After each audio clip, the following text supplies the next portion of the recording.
guys? What is up? The best SmackDown duo, Nick and I. Guys, the last 3 hour SmackDown, the last one next week, July 4th. It will be in 2 hours. I cannot wait. Nick, cheers to you, my guy. The last 3 hours. Last one. Cheers, bro. What is up, Noma guy? What is up? So how you Feels feeling, damn Nick? good. It feels pretty damn good that finally SmackDown next week, going back to 2 hours and permanently. Tonight's the final 3 hour SmackDown. And if you're worried about it being, it's going to go back to 3 hours, apparently they think they got Rainmaker, but I think they got something else going on after SmackDown.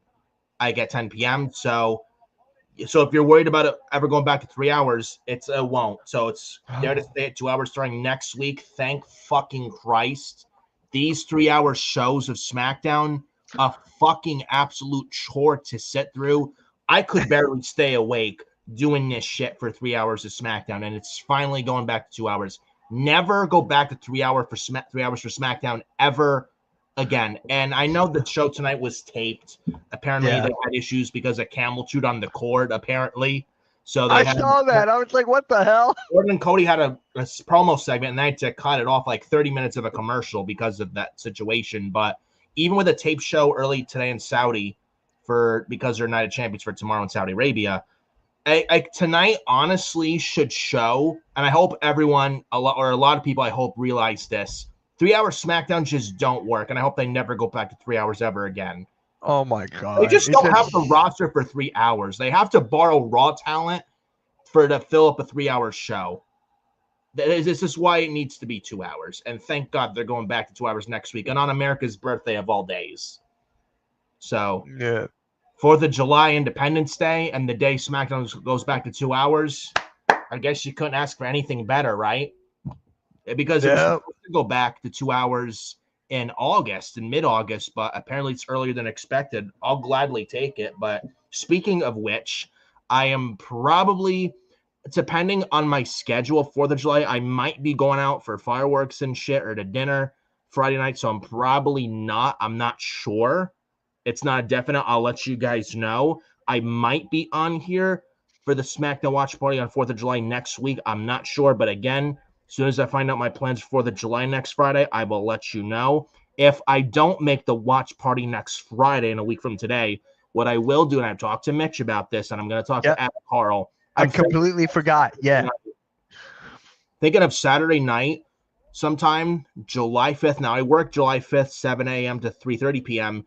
On Saturday night, July 5th. If I don't make the SmackDown watch party for July 4th, on Saturday night, July the 5th, I'll be doing a SmackDown 4th of July post-show review. It'll be me. I'm going to try to get Adam Carl on here if he's up to it, but we'll see. So that's if I don't make the watch party. If I don't make the watch party, expect a post-show review Saturday night, July the 5th. Yeah. So this is what I got to say to all this, man. Thank God SmackDown is going to 2 hours, but even better, guys, Raw is actually at 6 o'clock on Monday. Yes. 6 p.m. Raw starts. I completely forgot. I was like, wait. Because 4th of July SmackDown is not going to be live. Adam's good for it. There we go. So there you go. That's actually perfect, because this is what I'm going to do. I'm going to make a thumbnail for that, and then you want me to schedule it? You got it. I can schedule it if you want it. Just like you might as well. I'm thinking of 8 p.m. for Saturday, July the 5th. If Adam's up to it, I don't know if it works for him. So, Adam, if you're still in the chat, let me know. Does 8 p.m. Saturday night, July 5th work for you? Let me know. Yeah, Cameron, I did see it. I laughed. Dink Pete. Me and him were laughing about the name. Dink Pete. Before we went live, Dink Pete on the NBA New York Knicks, and I'm talking to Mitch. Did Vince McMahon and Bruce Pritchard invade NBA because of their ridiculous names? Yeah. So here we go. Randy Orton. Oh, I forgot to tell you. For Night of Champions tomorrow, he's good. He's good for that. Awesome. He's good for that. So that's one. But for Night of Champions tomorrow, it's going to be me, you, Mac, and AK. AK's going to be on it as well for Night of Champions. Pyro can't. He might hop on, but he can't. So it's going to be us four. Okay. Voices crying. I hear something. I And love the Saudi's crowds, banging man. voices. I love the crowd, bro. I Adam, did watch some I of the appreciate show. you, bro. Appreciate you, Adam. Thank you. Adam. Thank you so much. You have no idea how much this appreciate, Adam. So thank you, Adam, very, very much. But yeah, I did watch some of the show. They did have it like 1 p.m. live in Saudi, but I mean, those who have VPN, I don't. Mitch doesn't. I don't use that shit. No. But I did watch some of the happenings when they had this, like they did the show earlier in Saudi because like international Saudi time, so there were spoilers. I did catch the show. After watching what happened, thank God SmackDown's going back to 2 hours next week. That is absolutely the right move, and they even confirmed it during the taping earlier for tonight's show. It'll come. We got some. It wasn't all doom and gloom, but there were some big happenings, but not much happened when they taped tonight's SmackDown. Yeah. And you wonder why it's going back to 2 hours. Yeah. So, yeah, Monday night, they're actually going to tape SmackDown after Raw. Yes, because 4th of July SmackDown will not be live. It will be taped because WWE apparently is giving the wrestlers the day off on 4th of July, which I think is a good move, and I appreciate that. Under Vince McMahon, he didn't care if it was a holiday on the day of Raw or SmackDown. They'd still make you work the holiday anyway, whereas under Triple H's administration, where it's like they don't make you work holidays like Christmas, Thanksgiving, 4th of July, holidays like that, like holidays like them, like they know how important it is for you to be home. They know how important it is for you to be home with your family on birthdays and like New Year's Day as well. Like they know they get it, so they don't make you work those holidays. Vince he didn't care. So I am actually happy. I don't have a problem with WWE giving their wrestlers off 4th of July. So like Mitch said, Raw this Monday, and it's going to be in Pittsburgh. They're going to start live at 6 on Netflix because they're going to have like 2.5 hours of Raw. I'm assuming like 8:30 they're probably going to end on Monday night. Then right after that, they're going to tape for SmackDown on the 4th of July right after. So it's like a double taping. Well, but Raw will be live. SmackDown will be taped right after that live Raw. Well, SmackDown would still be live on Netflix. Well, technically, I guess, yeah. Yeah. If you're international, I guess that counts. But not international, like here in the United States, it's going to be taped. So really, the first live 2 hour SmackDown will be back on Friday, July 11th. And that I'm definitely going to be there for a watch party. So it looks like 4th of July, I'm not going to be here for the watch party for SmackDown 4th of July because I'm most likely going to be doing something with family that night. So I think I'll stream SmackDown by myself on next Friday. Maybe I'll get someone else to join me, but I think I'm just going to stream it by myself as of right now. They got Randy Orton and Cody Rhodes in the ring talking about their King of the Ring final match tomorrow at Night of Champions in Saudi Arabia. Apparently, during my work shift today, during my breaks, I did scroll through social media on X on my cell phone. Apparently, there was a technical issue, like they had to do a 30-minute commercial because apparently the Orton and Cody segment got cut off because apparently, I kid you not, a camel chewed the wire cord. It was a blackout. I kid you not, and a freaking camel in Saudi chewed the damn cable. Oh, wait, look at the TV. Yeah, look at it right now. The Cody and Randy Orton segment experienced technical issues during the live recording. Wow.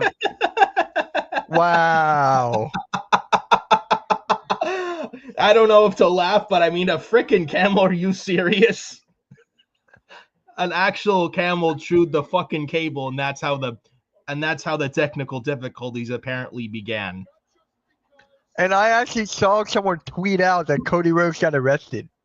I was laughing. I don't know if I believe that, but yeah. I find it hard to believe, but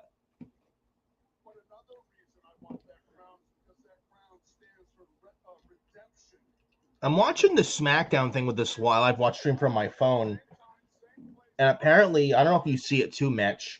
What? Like how Orton's cutting this promo, and they have that camera angled that shows just Cody on a diagonal It's angle. bad. Yeah.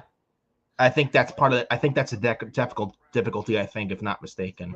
I'll ask AK, but he doesn't watch SmackDown. Halftime doesn't watch SmackDown, so I'm gonna add someone. Don't worry, I'll get somebody. I might just do it by myself since it's only 2 hours. Yeah. Yeah, look at this, man. Just look at this. And he should be all right next week, I guess, Mitch. He'll be fine, I guess.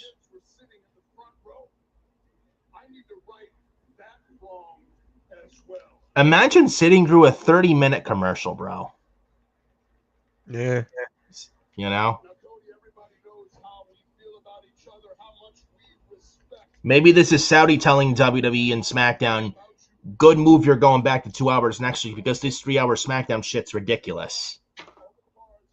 You know? There's actually no point to watch this. Like, yeah, literally. Literally, they had to cut 30 minutes with the commercial because of technical difficulties. Like I don't see the sense with this whatsoever. I really don't. Like the only thing I'm just gonna listen to it because the camera is making me kind of. Ugh.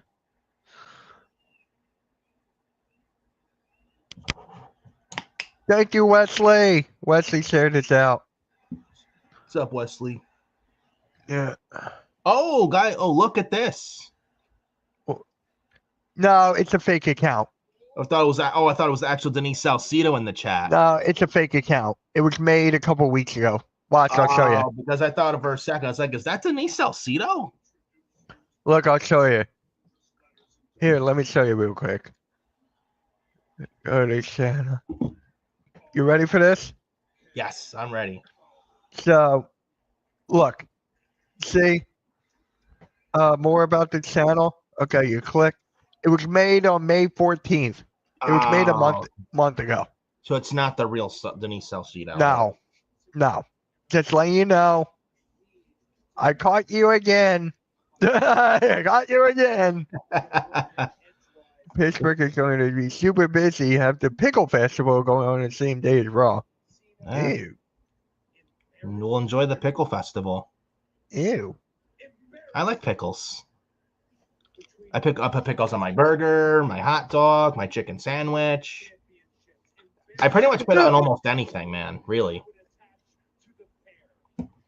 Victor in the chat, this camera angle sucks. I agree. Yeah.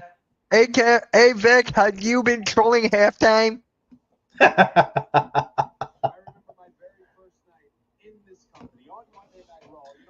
Yeah, this shit's fucking boring, bro. It really fucking is. Like,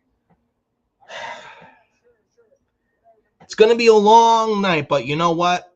Guys, not to worry. Mitch and I will make this fun. I'm sure. Right, Mitch? Oh, you're watching the draft? Okay. NHL draft is tonight. Apparently, Bailey from Raw was on some, like, I think the San Jose Sharks. She made a draft pick, apparently. I did see that. Oh, is she from San Jose? Yeah, she's from San Jose, California, is Bailey. I forgot about that. Yeah, she apparently made some draft pick for the San Jose Sharks, apparently. I just seen it on X not too long ago. Cool. I love it when they get WWE people doing that. Like Seth Rollins announcing for the Chicago Bears. I love it. Mm-hmm. Oh, sorry. You're good.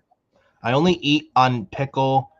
I only eat pickles on my burger and eat fried pickles. Fried pickles are not bad. I've had fried pickles. They're pretty good.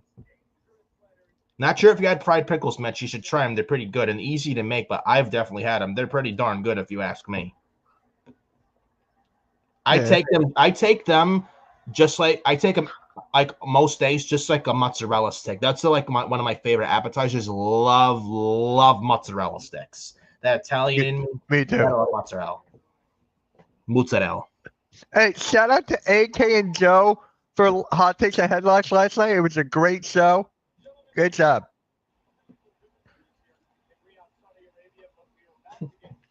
I feel bad for Michael Cole that he has to apologize for the technical difficulties, man. Really. Oh my God, yeah. Imagine what he's going through with this shit right now.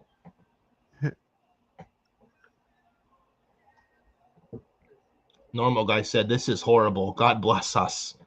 Couldn't agree Yeah. more. Yeah, Texas Roadhouse is not bad. Yeah, they have good fried pickles. I like their loaded potato skins. Their wings aren't bad. I mean, they're not the best. I've had much better chicken wings, but they're okay. I've had their steak. Their ribs are really good. So, I will say that. I mean, Texas Roadhouse it's not bad. I think it's decent as far as like a restaurant goes. I think it's pretty decent. I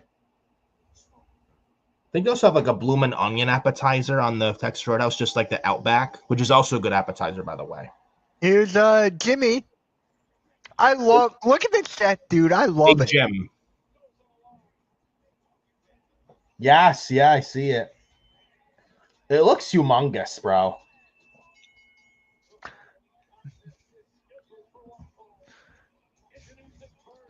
Bro, this looks humongous, dude. This stage set. And I don't know if you caught it, they had pyro to open the show as well, which they Yeah. haven't done in ages, really. I can't remember the last time they even did pyro, or opening pyro, rather, for opening Raw or opening SmackDown. I couldn't tell you the last time they did that. And I missed that. They should really go back to that. Like with the SmackDown. Remember how back in the day they have the Raw intro, then the pyro, opening pyro. Same thing with SmackDown. SmackDown intro with the roster, and then they do the opening pyro like they did back in the day. I miss that, man. I wish they'd go back to that, really. It just brings the more excitement into the shows. Yeah. So, you know, because I remember, like, especially when I got into wrestling in late 2007, which I've watched WWE and wrestling since then. I've watched ever since then. I remember back then in the day, they have the opening intro for SmackDown. Then they have the opening pyro go off. Then the same thing with the Raw, Monday Night Raw stuff. Same exact thing. It just, it brought some excitement and uniqueness and feel to the show. And they should really do that again, because I feel when they just do the theme song and they show the outside the arena, then the wrestlers walking through the locker room, it's, I mean, not bad, but after a while it gets boring and tired. I just wish they'd switch that up for a little bit. You know what I'm saying? Yeah.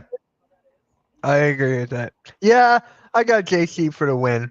So I was watching a Santi Zap video, right? And he goes over the Reddit page. Shout out to Santi Zap. He's a cool dude. And he had this one post in the Reddit. It was like, the guy with the least amount of aura, JC Mateo. He got no aura, dude.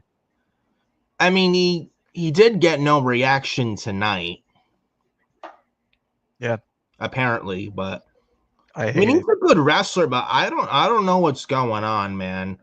So, I mean, he needs to part ways with Solo. And the fact they changed, I mean, I don't think it's the name change. I mean, this bloodline shit is it's basically, I don't want to buried. It's done.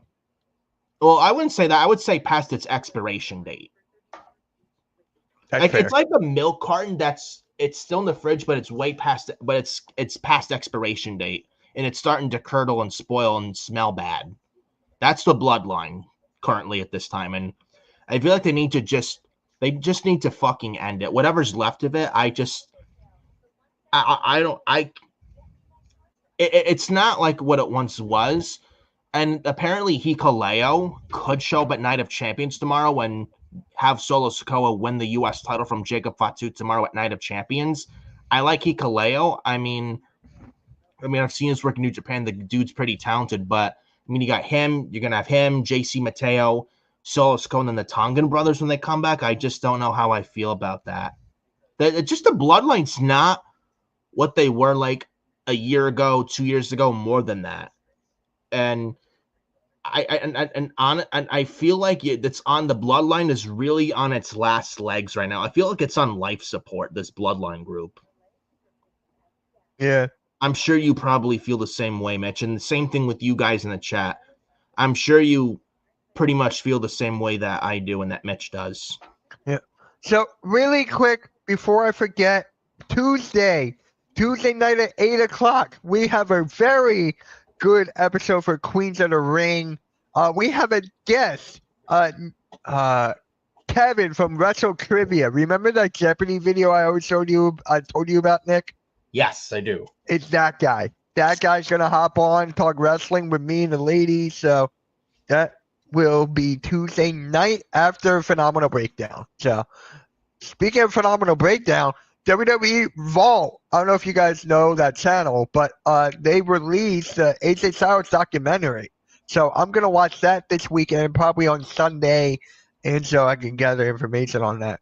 Probably talk about that as well. Yeah.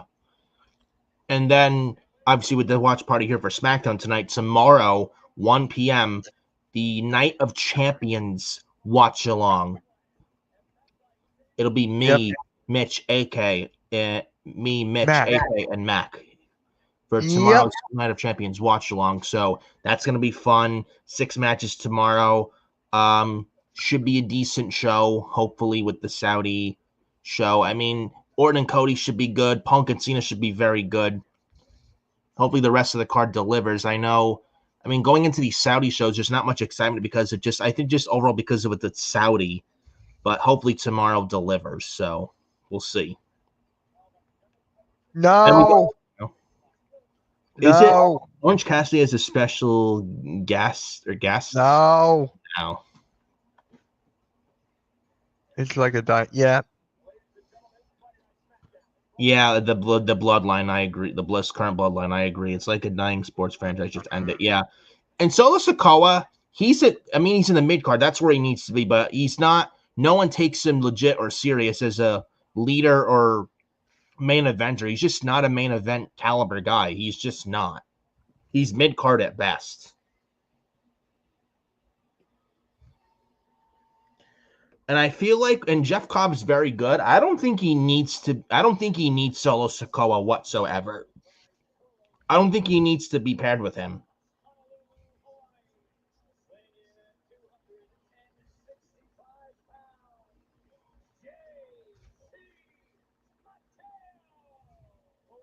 I mean, Jeff Cobb, he looks good, but with Solo Sikoa, who's a loser, like that I don't think that's doing Jeff Cobb any favors. I feel like it's him paired with Solo is holding him down.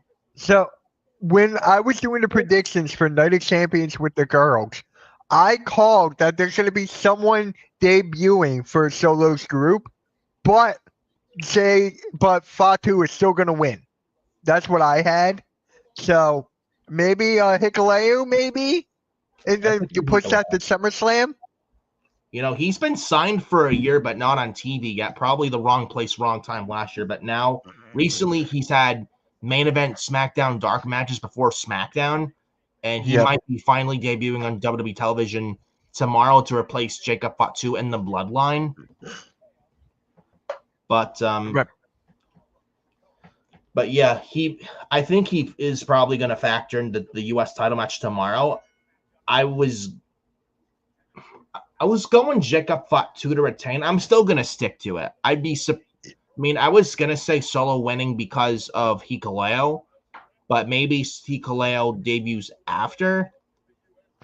That's why I have Fatu winning by DQ. Wins, but Hikuleo helps Solo win the championship, and Jacob Fatu gets screwed because I don't think Solo and Jacob is one and done, because we could still get Jacob regaining the U.S. title from Solo at SummerSlam.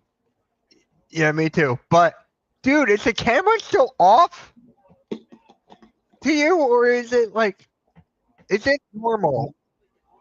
Shout out to normal guy. No, mine is fine, but actually, it's fine. It's like widescreen, isn't it?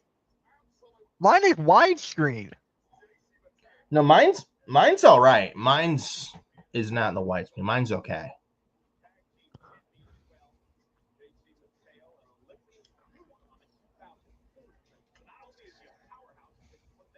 So JC Mateo and Jimmy Uso, nothing but filler. You wonder why SmackDown's going back to 2 fucking hours next week. This show was 2 hours. You wouldn't be seeing filler and shit like this. I'm just waiting for the Usos to be back together, because right now it's looking like it. Because Jay lost the title. He lost the match to Cody. Now you Yeah. have Jimmy, who's basically not doing anything right now. No, The he's New not doing Day shit is not on this doing fucking anything. show. I couldn't even tell you the last time he won a match, honestly, on a singles match. He's a I loser. can't either. Jimmy Uso's a loser, and I hate to say that. But I mean, I mean, the Usos apparently is a rumor. I think it was a while ago. I read something online that the Usos apparently going to be paired together, and I could see where they're going with that. And honestly, it's the right call. And let's get Jimmy Uso off SmackDown and move him to Monday Night Raw and get him back with his brother Jay, please, and help that Raw tag division because that Raw tag division has fucking nothing. Yeah, I think that's what's going to end up happening because the SmackDown tag team division right now, I don't like where it's going with the Wyatt Six, but they still have a better tag team division. Yeah, SmackDown's tag division is so much better than Monday Night Raw's. The Raw tag division is like what, 3 teams, which is not a division. Like it's night and day with this Raw and SmackDown tag division. SmackDown's tag division just so much better, and just based off the teams and star power wise that SmackDown tag division has, I think the Usos are more needed on Raw than they are on SmackDown. Yeah. And I think the New Day teased something recently with Jey Uso. I think he lost one of his recent matches. I think it was either to Cody Rhodes or Gunther. I think the New Day kind of teased Jey Uso losing. So I could see the Usos reunite on Raw to possibly take the World Tag Team titles off the New Day. I know I've seen the New Day and the Usos so many times. We've seen it several times, but are the New Day really doing anything with those World Tag Team titles since they won them from the War Raiders at WrestleMania? The answer is no. They haven't done jack shit with them, and they haven't defended them much. And there's no tag teams on Raw, and that's why. And then that's what happens when you have 3 tag teams on Raw, which is not a division. Get the Usos back together on Raw, have them beat the New Day for the World Tag Team titles, and let's get the World Tag Team titles on the Usos and actually have them worth a damn. With the Usos holding them. Jay did have a good solo run. That Yeet is going to keep him over for the rest of his career. Let's be honest. He's going to stay over. But I just feel like you're missing something. And that's all Jey Uso does is fucking yeet for 8 fucking minutes, dude. Yeet. 1 word. 4 letters. Yeet. That's all he fucking does. He's a fucking entrance, and the catchphrase is Jey Uso. But I will say, if you pair Jimmy back with Jay, just based off how popular and over Jey Uso is, Jimmy's going to feed off of that. And I honestly think because of how over Jey Uso is, you get the Usos back together. I think it's going to be beneficial for not only Jay, but for Jimmy as well. I think both brothers of the Usos are going to be better off for it, honestly. Yeah. I mean, Raw has the War Raiders. They're not really getting over. They have the Creed brothers not doing much of anything on Raw. And you got the New Day. That's 3 teams on Monday Night Raw. 3 teams is not a division. You need at least 6 or 8 to call it a division. Like, who else do they have? Alpha Academy, they don't count because they're fucking scrub losers. The Tozawa, no one takes seriously. Otis is what? Is he injured or is Otis like injured. Not being used? Otis is injured.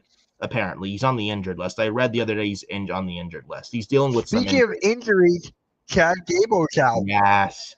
Chad Gable and El Grande Americano are both out. Who knew? Yeah, well, Pence was feuding recently with the Seth Rollins faction. It's like, why is he feuding with them when he's feuding with El Grande? I guess now we see why. Yeah. Which sucks, honestly, for Chad Gable. Hopefully, he's not out for too long, and we can get this El Grande and Penta mask versus mask match still at SummerSlam, hopefully.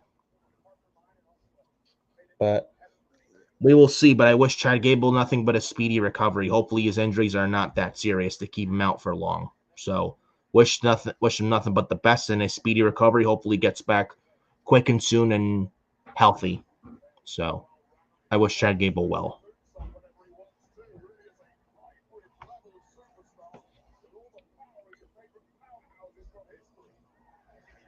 I mean, watch this match earlier, honestly.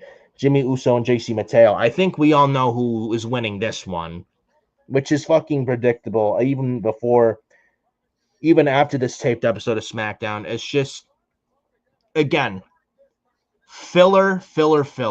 If this show was 2 hours, I swear to God, Mitch, you would not see this on the 2-hour SmackDown. It's fucking filler, and it's a waste of time. What does it do for JC Mateo? Nothing. What does it do for Jimmy Uso? Nothing. The guy's a loser. The guy's a loser without his brother Jay. Normal Guy says, I wouldn't be surprised if Alpha Academy gets released soon. I am not wishing that on them, but I could see it. Tozawa probably. Otis I can't see because I think they like Otis. So, I mean, Tozawa, I'm not the biggest Tozawa guy. I mean, the way he's been booked, even before Triple H took over, no one just takes Tozawa seriously. He's a comedy goofball. Tozawa's just a comedy goofball. No one takes him seriously. You know who they're starting to take serious now? Ron Killings. It looks like you and I called it last week. Yes. He's going to have a feud with Aleister Black.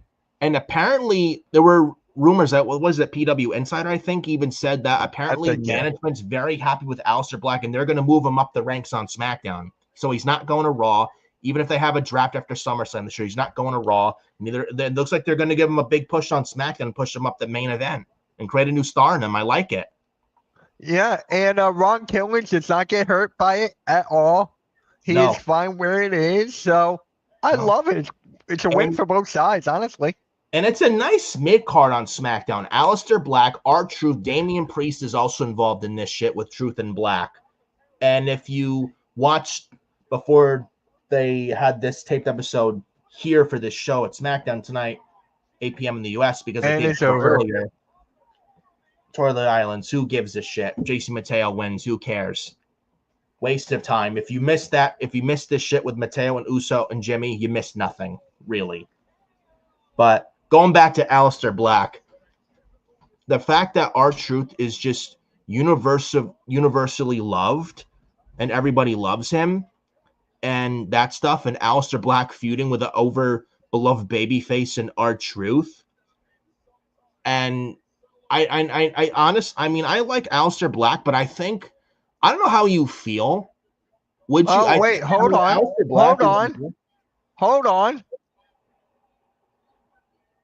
Solo Sikoa and Jimmy Uso. Are we going to get a tag team match at some point? I could care less. I don't give two shits. I'm sorry. I don't care. I know, but I'm going to see Fatu and Jimmy against Solo and You could not get me to care about this shit at all. Who cares, dude? Just get Jimmy back with his brother Jay, dude. Seriously, just do that and we can get Jimmy Uso away from this fucking bloodline shit. And then here comes Fatu. Fatu's going to come out any minute. Rinse and repeat. Rinse and repeat. And you wonder why this shit's going back to 2 hours. Thank God for that.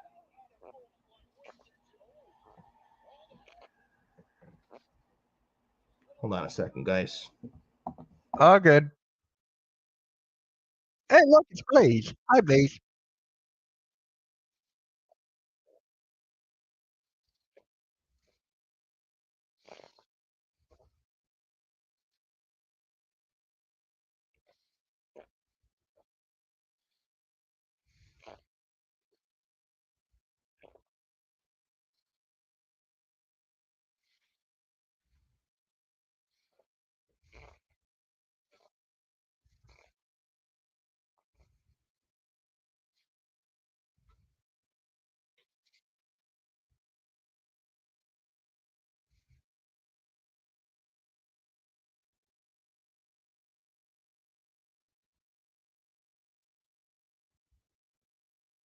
You're so close to fall asleep?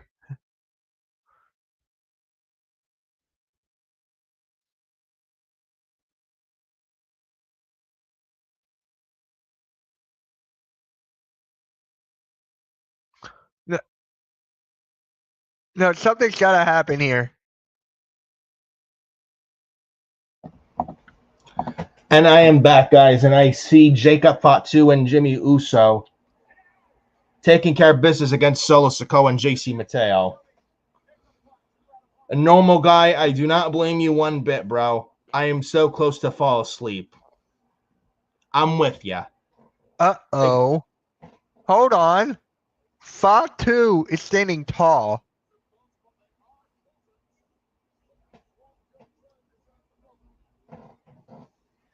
You don't think, do you? Think what? Fatu is standing tall. You know what that means, right? Looks I like think we, Solo's winning that championship because of Hikaleo. I could see it actually now. hey, if I called it, like I'll take it, but I got the loss, but I'll get the pin. I'll get the point for that. But Oh, here I'll we get go. SmackDown Tag Division, hold the thought. DIY, Fraxium, Motor City Machine Guns, and the AAA Tag Team Champions, Los Garza. And they have the AAA tag belts on SmackDown. Who would have thought? Talking about the Wyatt Six. Speaking of DIY, looks like they had a fun match earlier against not a tag team, but I seen it. Apparently, Johnny Gargano got some Johnny Wrestling chants, which is nice to see from Saudi. I honestly wish they'd push Johnny Gargano. I wish they'd just break up DIY and have Johnny Gargano as a babyface on his own. Imagine a heel Aleister Black and a babyface Johnny Gargano SmackDown feud. Take my fucking money, bro. Take my money. That'd be great. Hold on.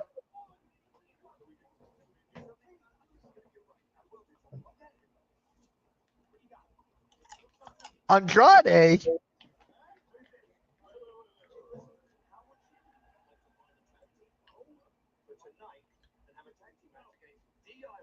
So DIY wrestling tonight in a tag match versus Andrade, and I did see who his partner was earlier on social media. Ray Phoenix. Ooh. Andrade Ray Phoenix. I don't mind it.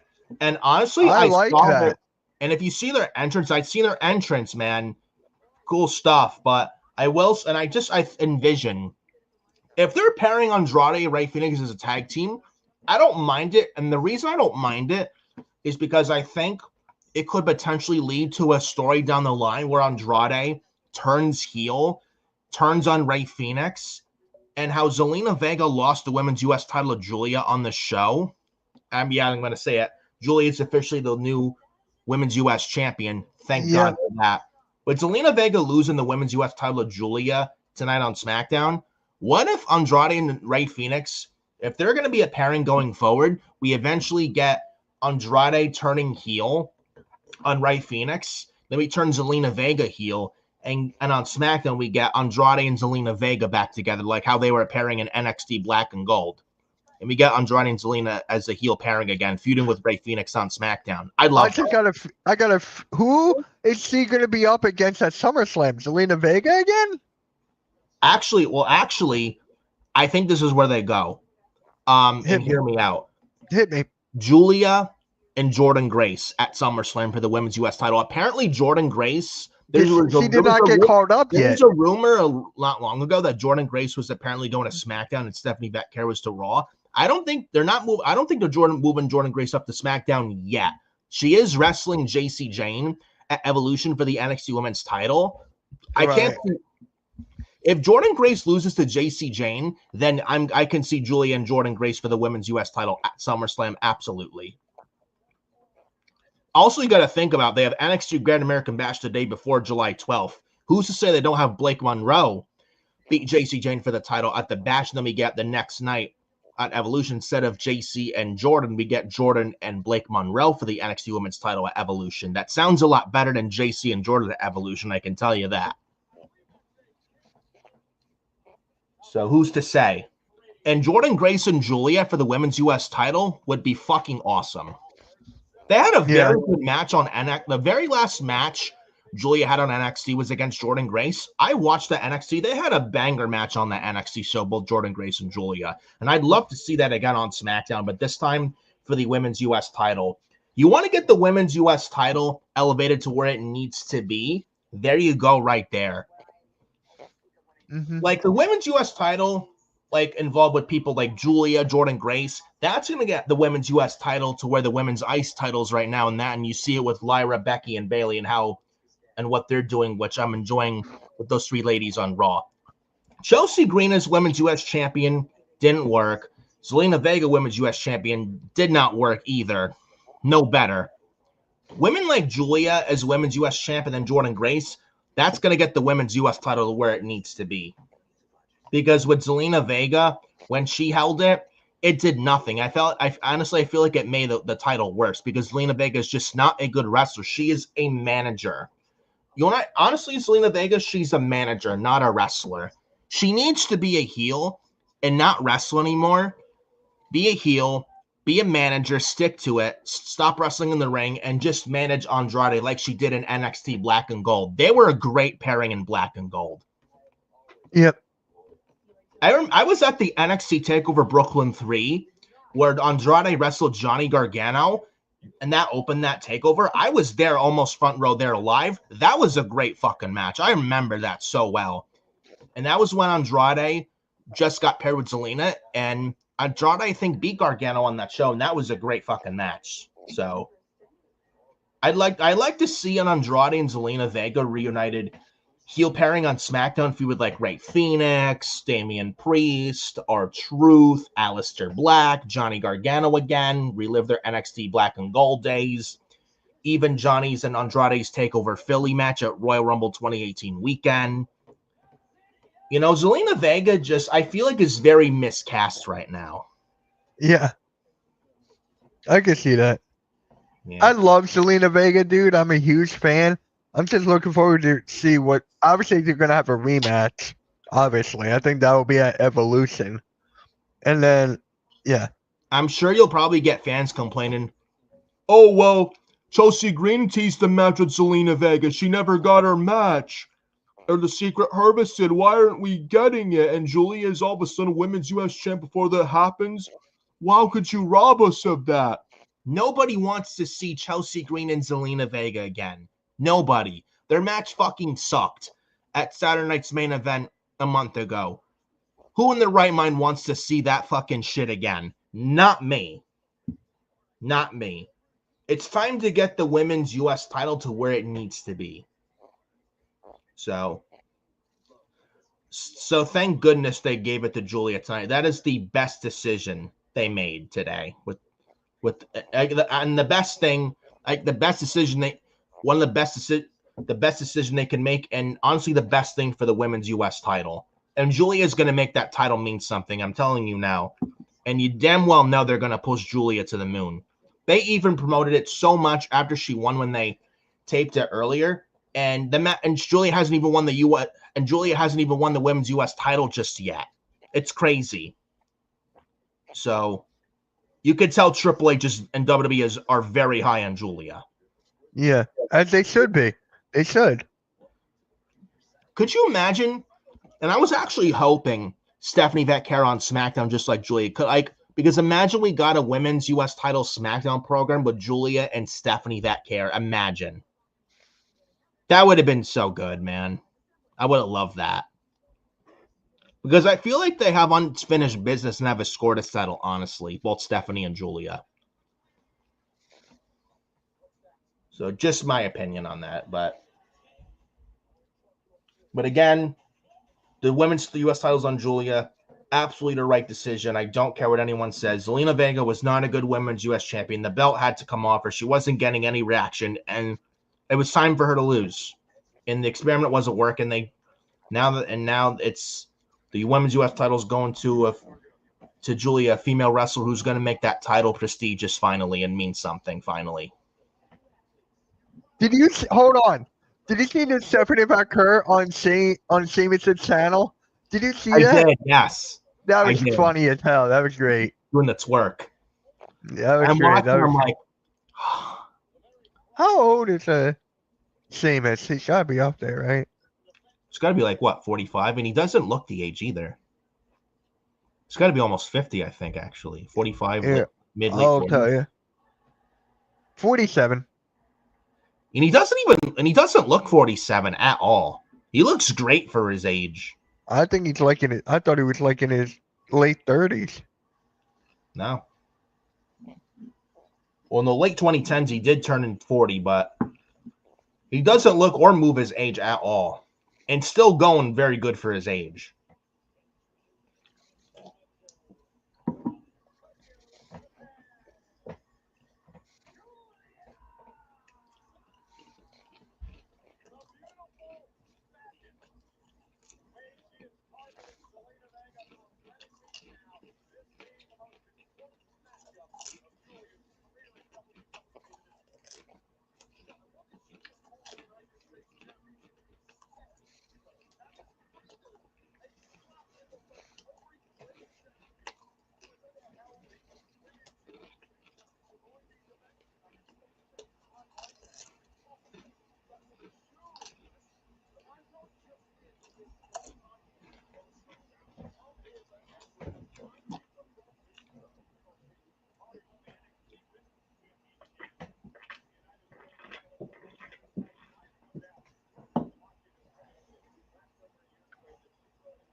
Here we go.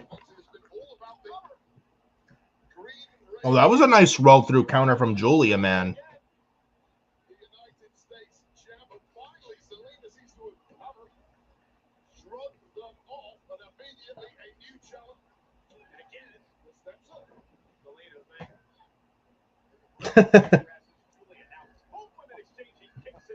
Both kicks knocked him down.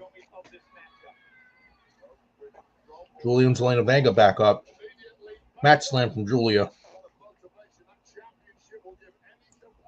Yeah, since Julia is about to be the brand new women's U.S. champion, if Jordynne Grace loses at Evolution, Jordynne Grace is no question being called up. She don't even need to be NXT Women's Champion to be called up. She's How long has she been in NXT? Since Vengeance Day this past February. But, dude, she's bigger than NXT. She really doesn't need to be down there much long at all. She's more than ready for the main roster. No doubt about it. I would honestly say before the end of the summer, I would call up Jordynne Grace to the main roster. Seriously, I would. Yeah, it's got to happen sooner rather than later. By September, they should really call up Jordynne Grace to SmackDown. I think they do it around SummerSlam. Yeah, probably either before or a little after SummerSlam is the time to call up Jordynne Grace to Friday Night SmackDown. And like the woman is ready, like she's been ready. And Blake Monroe I feel is about to very soon beat JC Jane for the NXT Women's title anyway. So if that's the case, yeah, she's got to win it. I don't see the point. Win it, yeah. I don't see the point Jordynne Grace keeping her NXT that longer. I think it's ridiculous to keep her down there for even longer. Just call Jordynne Grace now. The woman's ready. And they got Blake Monroe. No reason to keep Jordynne Grace down there. Just call her up and put her on SmackDown. Have her wrestle Julia for the women's U.S. title and let them cook. I'll be right back.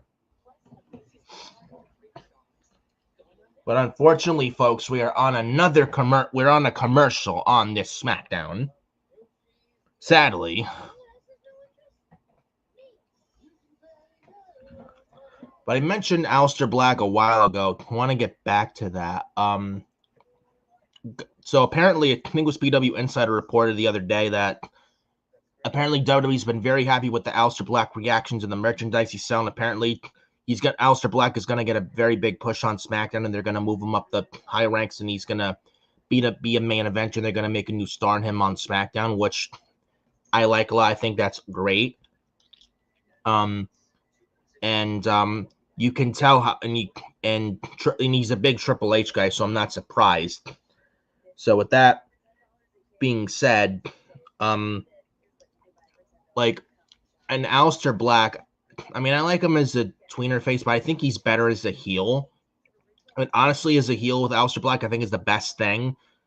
I mean, with tonight's SmackDown taping earlier in the day, I seen he did Black Mass R-Truth, who's universally loved, and if you're gonna have Aleister Black turn heel by Black Massing a beloved guy in R-Truth who's a babyface, or Ron Killings who's a babyface, and he's ditched a comedy gimmick and stuff as R-Truth, and he's Ron Killings. I think it's great with R-Truth, and especially Aleister Black. And that's going to get and R-Truth is popular these days because of him just being brought back and him just being so beloved by everybody. I think this is going to be good for Aleister Black because of just with R-Truth and how he's just beloved and like he's the talk of the town right now, and I think it's gonna elevate Aleister Black. He's gonna feed off that, and that's gonna get Aleister Black to where he needs to be. So I'm all for this R-Truth Aleister Black stuff. I really am, and that's a nice like mid card, at least mid card upper mid card kind of match. I can get Aleister Black to where he needs to be, and you could do Aleister Black at R-Truth. And heel Aleister Black, you could do him with a R-Truth or Damian Priest. That's another good match. If you ever want to break up DIY, turn Johnny Gargano back into a babyface. Heel Aleister Black, babyface Johnny Gargano would be a great match, a banger. Aleister Black versus Cody Rhodes, Aleister Black and Randy Orton, something like that. I honestly think Aleister Black turning heel would honestly be the best thing. So if he were to turn heel, I don't hate it at all. And so I will say. So I thought about it at first because I do like NXT tweener, NXT Black and Gold Aleister Black, but I mean, he did almost have the dark. I think it was the Dark Father on SmackDown 4 years ago. Before he was about to have that on SmackDown 4 years ago, before he foolishly got released 4 years ago. But who knows? Maybe we get the Dark Father on SmackDown if Aleister Black is going to be heel soon. So we'll see. But yes, I do think turning Aleister Black heel would be the right move. Because you got him feuding with The Miz, that's not doing anything for him. Carmelo Hayes, who's paired with The Miz, Black feuding with Melo, didn't go anywhere. So, and I just feel there's more you can do with Aleister as a heel on SmackDown than Aleister as a face on SmackDown.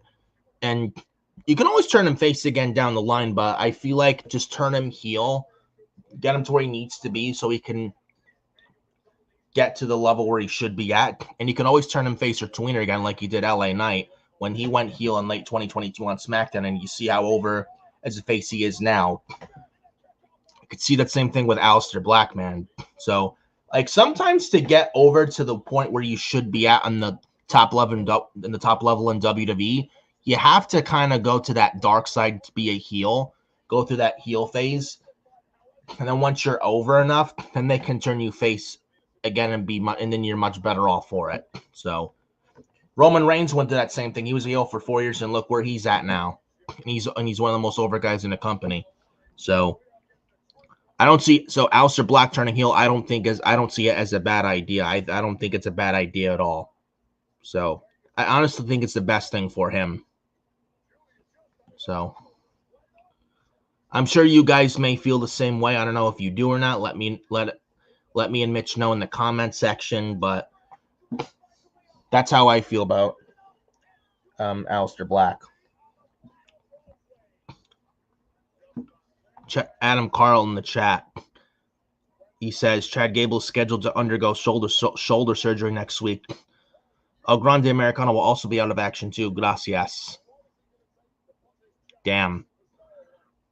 So the injury bug is really hitting WWE currently, huh? That sucks. Because had Chad Gable not got hurt, I guarantee you we would have got El Grande versus Penta in a mask versus mask match at SummerSlam. That's probably off the table right now. I don't know how long. Now, if he undergoes surgery, I don't know. I mean, that's out for several months, but hopefully he's not out that long, but that's a shame. And Julie is the new women's U.S. champion off the running Japanese knee and the Northern Lights bomb that she does. Mikanuchi driver move she does. And Julie is the new women's U.S. champion. All I can say is thank fucking God. Thank God. One of the worst women's U.S. champions, one of the worst U.S. champions, probably one of the worst champions this year, one of the worst female champions ever of all time. Like, she is up there. Like, who was a bad female champion? Like, Carmella, when she was SmackDown Women's Champion. I could name you some bad female champions in WWE, but like Jillian Hall when she held the Divas title on Raw in late 09 for like less than 5 minutes, and she fucking sucked. The Iconics, and they were women's tag team champions. Zelina Vega has to be up there as one of the worst female champions in WWE in the modern history and in WWE history, literally. So that I'm gonna say, and it's facts. Zelina Vega just fucking sucks. Thank fucking Christ the title's off her, and it had to come off her. So don't care what anyone says, it's the right move to make. Now we're gonna get that women's US title to where it should be and the prestige it should have. Zelina Vega was never gonna make that title prestigious. Never. And it's on Julia. Someone who's going to make that belt legit and worth a damn. Someone who will definitely make that title prestigious, no questions asked.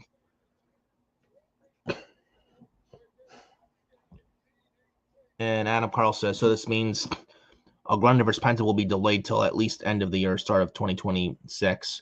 Probably, which is a shame, really.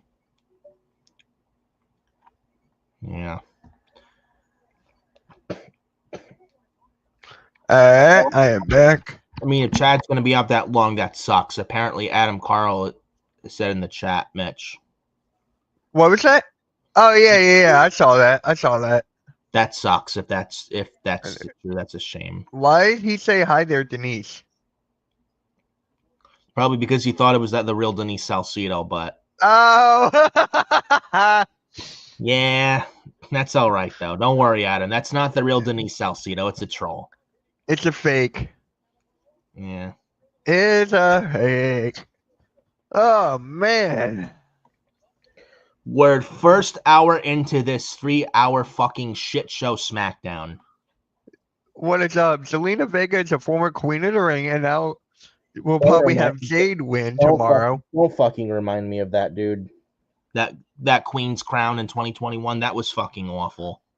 Yeah, but it is what it is. But why do WWE give these nacho show wrestlers queens of the ring? Who knows? How many queens have there been? 3. Zelina Vega in 2021. Right. Last year, Nia Jax, and then this year's, I'm predicting, is going to be Jade Cargill. Yeah, we got Jade, right? Yeah. I got Jade too. Well, Nia Jax has gotten better in the ring last year. That I will say. Yeah. Zelina Vega 2021 was god awful in the ring. Jade Cargill needs work in the ring, but Jade Cargill winning. Excuse me. Okay. Shahab, I want to see if I got your name right. Shahab, make sure you subscribe to Nick, man. Yes. Subscribe to Nick. Hang out on that channel, bro. There you go. Continue. Absolutely. I apologize. No, don't worry about it. With Jade Cargill winning Queen of the Ring, yeah. I mean, Jade Cargill needs work in the ring, but there's a reason they're going to have her win the Queen of the Ring, because I think she wins Queen of the Ring and she gets Tiffany Stratton for the women's title at SummerSlam. Jade wins the title off Tiffany at SummerSlam. Then Naomi cashes in on Jade because of Bianca. Naomi walks out of SummerSlam in New Jersey with the women's championship. I got it slightly different. Jade Cargill's winning that Queen of the Ring for a reason. I got it slightly different. So I got Jade winning, right? Her winning going to SummerSlam.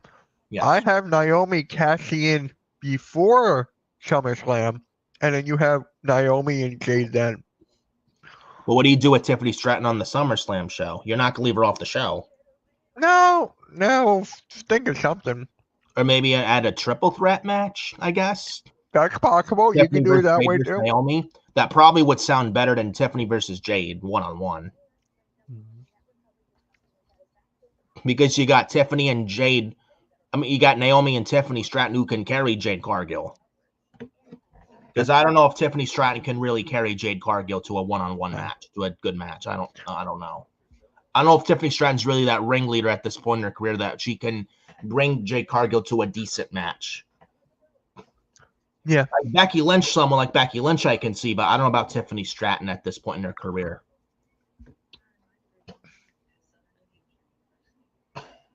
So maybe Naomi, Tiffany, and Jade in a triple threat at SummerSlam maybe is better.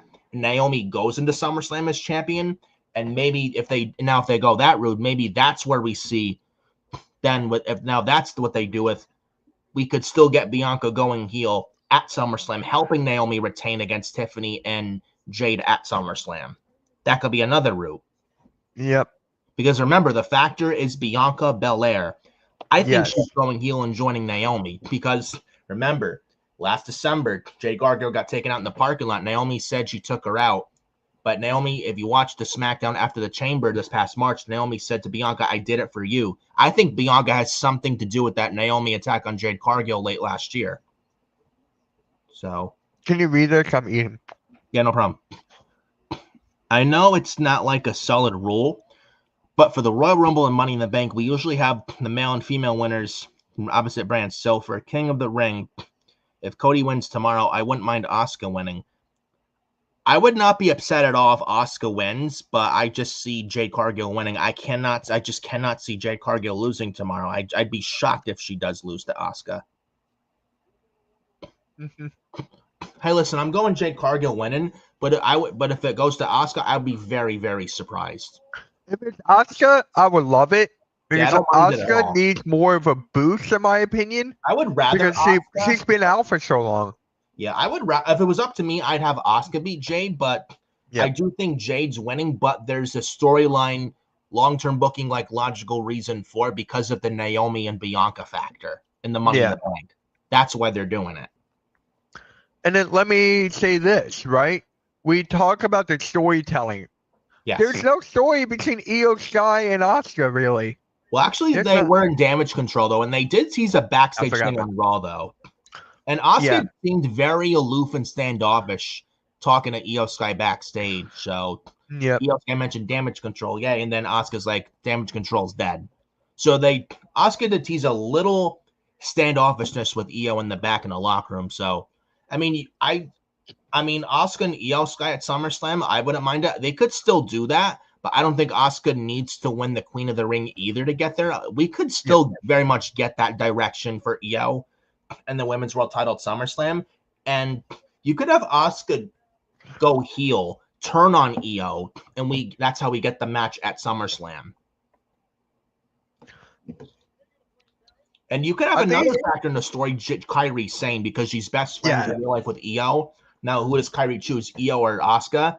There's another element in that. You could do that with a possible Io and Asuka story going into SummerSlam, and I wouldn't mind it. And it would give Kairi Sane some direction on Raw, too, because right now she's not doing much of anything.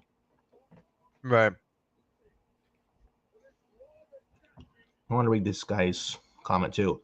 True, I follow you. Jade winning, and then Naomi lurking with the briefcase presents a better storyline. Absolutely. You see the vision. There's a reason. Triple H does things for a reason. There's a reason why he gave the briefcase to Naomi, and there's a reason why they're pushing Jade Cargill going into this Queen of the Ring tournament. You just see exactly where Paul Levesque and his team are going with all this shit. And I don't hate it at all. I love it, actually.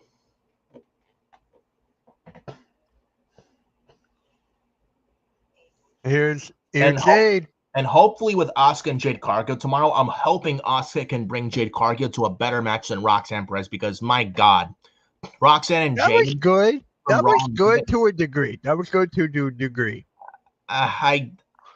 It wasn't my cup of coffee because you just see Jade Cargill. The problem is with Jade Cargill, she stops and waits and pauses in matches. Like, the timing is off. How she pauses for 10 seconds. Like, you see her in the powerbomb.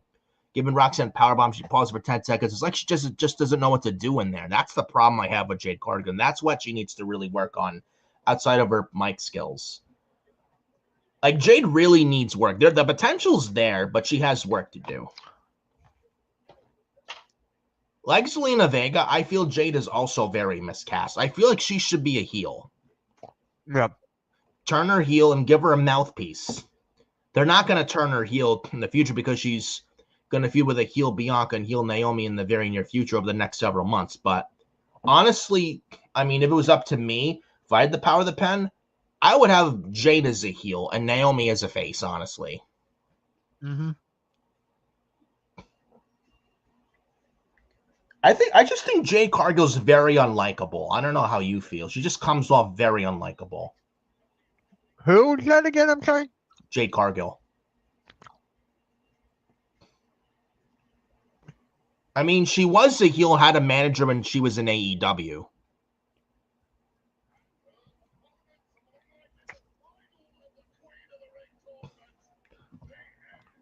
Yeah, Jade Cargill has no charisma whatsoever. No mic skills. Like she really needs work on the in-ring and the mic skills and charisma and personality. I mean, is the potential there? Yes, it is, absolutely, but she needs a lot of work. I would say turn her heel and give her a mouthpiece to do the work talking for her. Like maybe put her like someone like a Paul Heyman, maybe have her be a Paul Heyman girl, something like that.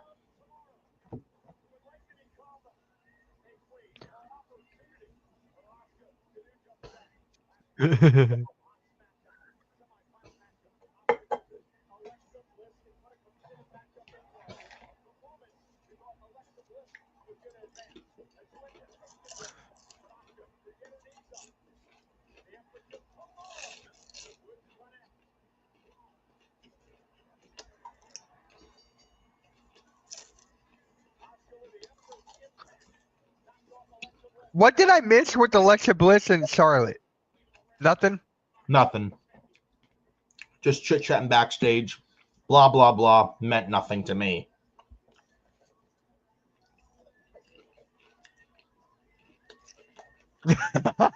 Same old shit, Charlotte Flair, if you ask me.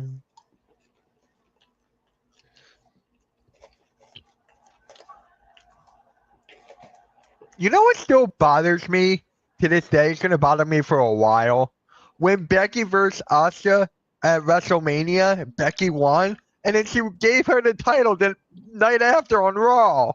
Like, why even have the match? WrestleMania, that was Money in the Bank, dude. That was Money in the Bank, my bad. Yeah, why even have the match? It was Becky Lynch and Shayna Baszler at WrestleMania in the empty gymnasium where they didn't give Shayna the win, which they should have, over a pregnant Becky Lynch. That was Asuka winning the Money in the Bank in Hartford. Yeah, that was ridiculous.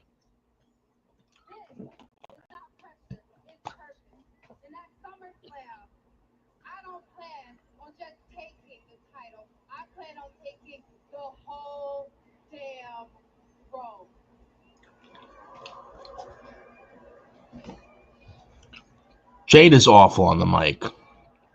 She's fucking terrible on the mic. I'm not taking the title at SummerSlam. I'm taking the whole damn crown. Asuka's not good on the mic either. I don't think she's bad at all on the mic. She's much better than Jade Cargill. She's a lot better than Jade Cargill on the mic. And she speaks in Japanese. Even in Japanese language, Asuka trumps Jade Cargill on the mic.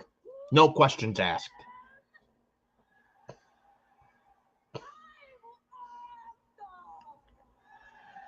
Asuka doesn't suck on the mic. She doesn't not the best on the mic, but she's a lot better than Jade Cargill on the mic. That's for sure.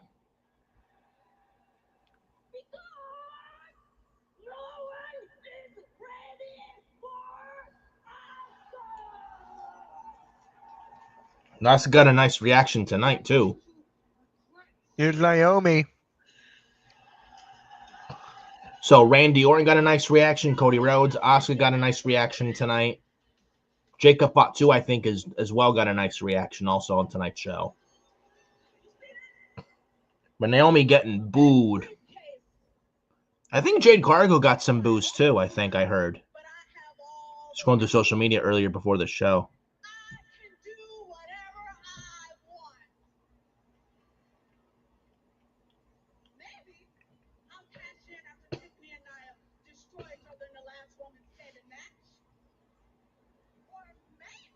I'm liking what Naomi's doing, man. I really am. I do too.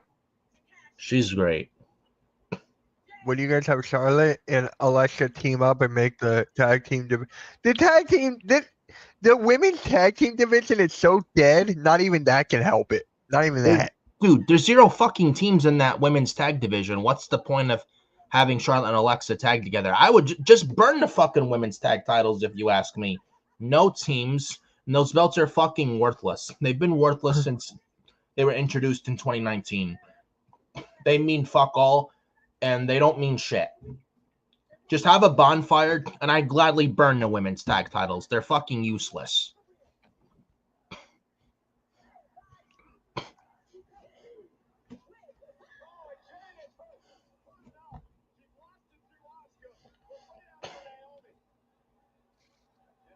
Uh-oh.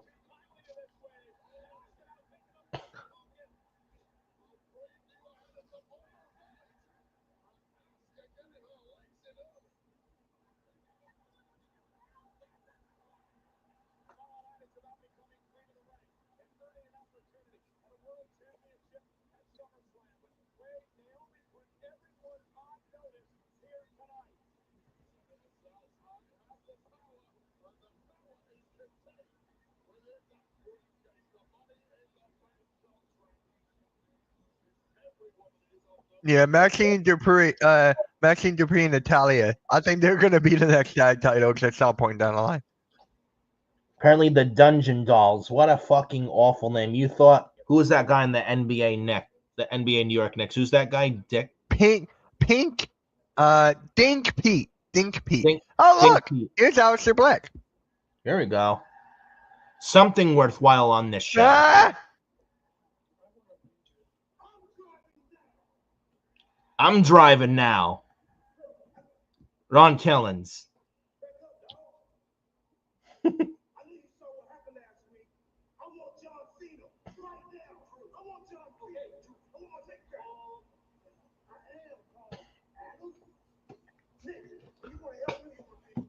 R-Truth and Aleister Black in the feud. I like it. So do I. I like this a lot, man. Everyone was really upset that Aleister Black versus Kit Wilson, they did him dirty by cutting the match with R-Truth, having the match not even happen. It's like, oh, you did Aleister Black so dirty. How could you do this to him? And then he confronted R-Truth after the commercial, after that segment on SmackDown last week. There's a reason that happened. And it looks like they're going to feud. I don't mind this whatsoever. And it gets Aleister Black as a heel. I don't mind that either. And I said this when you took a little break for a little bit a while ago, Mitch. Yeah. I like Aleister Black as a face tweener from like NXT Black and Gold days, but right now, if he was to be a heel, I think that's the best thing for him. Yeah. So, like, could you imagine a heel Aleister Black feuding with a babyface Johnny Gargano, or feuding with Rey Fenix, or feuding with Damian Priest, R-Truth, Cody Rhodes, Randy Orton? Those would be great fucking matches and programs, dude. I don't know about you. I know. I agree. You know, there's more you can do with Aleister Black on the show as a heel than as a babyface. I mean, he came back as a face. I mean, that was the right move with him coming back. But I think right now they should really turn him heel, and it's the best thing for him. Like, look at what he did a while ago, feuding with the fucking Miz and Carmelo Hayes. Feuding when he was paired with the Miz. Remember that and how great that was? Yeah, it did so well for Aleister, right? No one cared. And it wasn't working out. I mean, The Miz is a dead act as a wrestler in 2025. I don't care what anyone says. Oh, but The Miz is awesome. He's fucking garbage and irrelevant in 2025. I'm sorry. The guy is well past his expiration date. As a wrestler, Miz is well past his expiration date.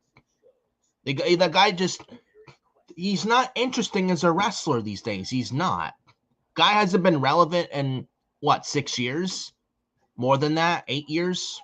At least 8 years since, what, 2016? SmackDown Live days when he was Intercontinental Champion. Hasn't been relevant since. Mm-hmm. Yes, he did. He did have Aleister Black did have a stare down with Seth Rollins a few weeks ago. That was right before Money in the Bank, I think. I remember that. And also, Shehab Caesar, you mentioned Maxine Dupree, Natalia. Speaking of Natalia, I'm not sure if you watch Evolve on Tubi on Wednesday nights during AEW. It's a 1-hour show. It's Evolve. It's like the developmental system to NXT, Raw, and SmackDown. It's like a black and gold NXT, but developmental. Yeah. Like NXT is half developmental, half third brand in WWE, but Evolve is basically pure developmental. And Kali Armstrong is the current and is the inaugural and current and first ever Evolve Women's World Champion.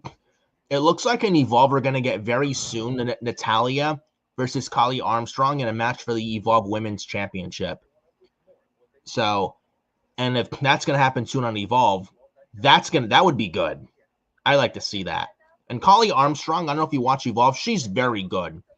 Like she's an upstart on Evolve, and she's this good, and she's just getting started. Is Kali Armstrong very high on her? She's going to be something big in the future in WWE. Mark my words. There's a lot of talent on Evolve. I think is more than ready to be on NXT TV now, and a lot of them are the future of this company. Sean Legacy is one. Cappuccino Jones, the Vanity Project. I think they got Ricky Smokes and Brad Baylor. I think Jackson Drake is the Evolve World Champion as well. Yep. They were on NXT recently, I think, with Ethan Page, the North American champion on NXT recently. So you got your future pieces for NXT and the company for years to come right there with the talent from Evolve. They got a lot of talented people on the Evolve developmental roster, man. They really do. I think they also got Kylie Ray down there as well. Right, I forgot. I think she wrestled Wendy Chu in a last woman standing match this past Wednesday on Evolve as well. I did watch that. That was some good stuff. Yep.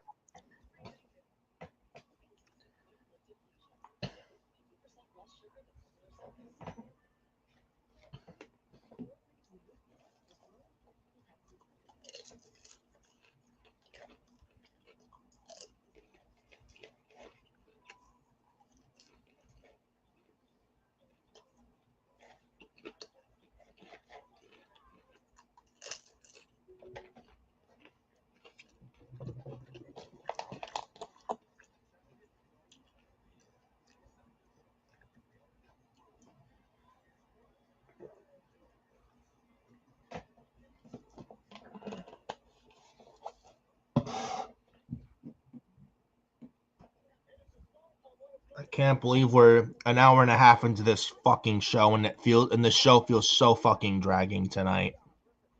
Thank God this is the last 3 hour Smackdown, bro. You know?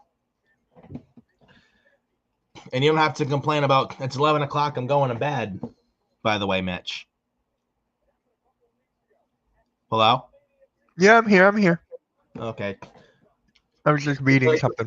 It's 11 o'clock, I'm tired, I'm going to bed. You don't have to worry about that anymore after tonight's show. I know. I'm still going to do that tonight. Well, I mean, I expect it. I mean, we DM'd each other or tweet each other earlier today, so I did see your tweet. So yeah.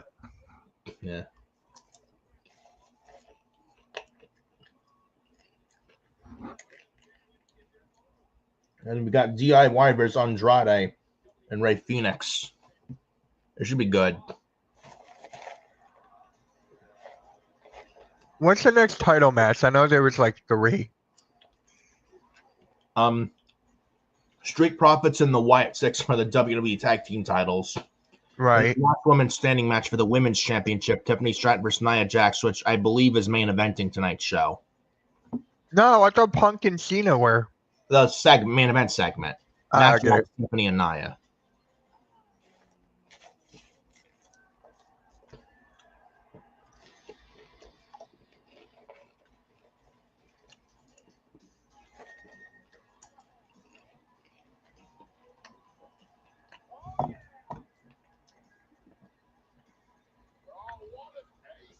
Well, this looks pretty cool.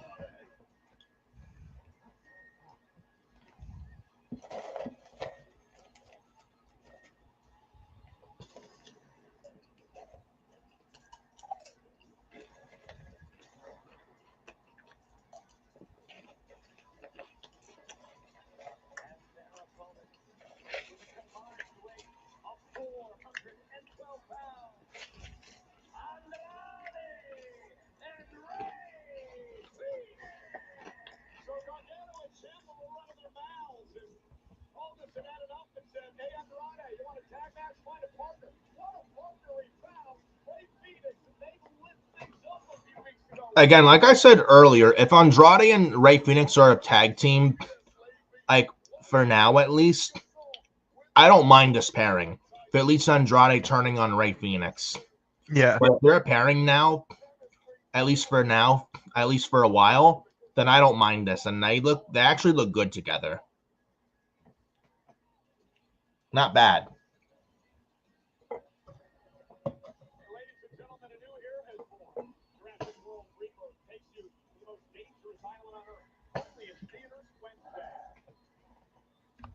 Jurassic World Rebirth in theaters this Wednesday. I don't know if I'll be watching that in theaters, but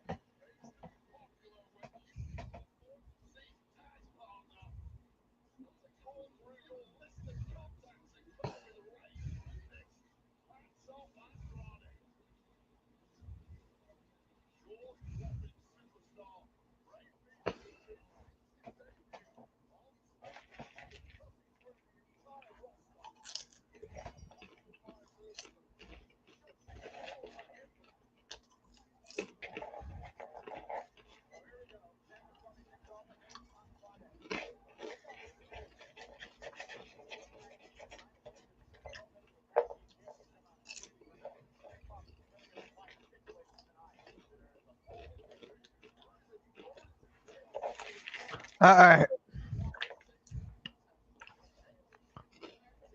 I can't wait to see Punk as Doctor of Thugonomics. I can't wait. Bro.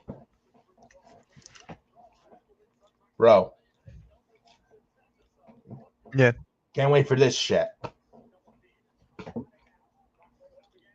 Not the John Cena stuff, but you know what I'm talking about, I think, Yeah. man. Some not basic thugonomics, but I guess you catch my drift. Yeah. Will there be any draft this year?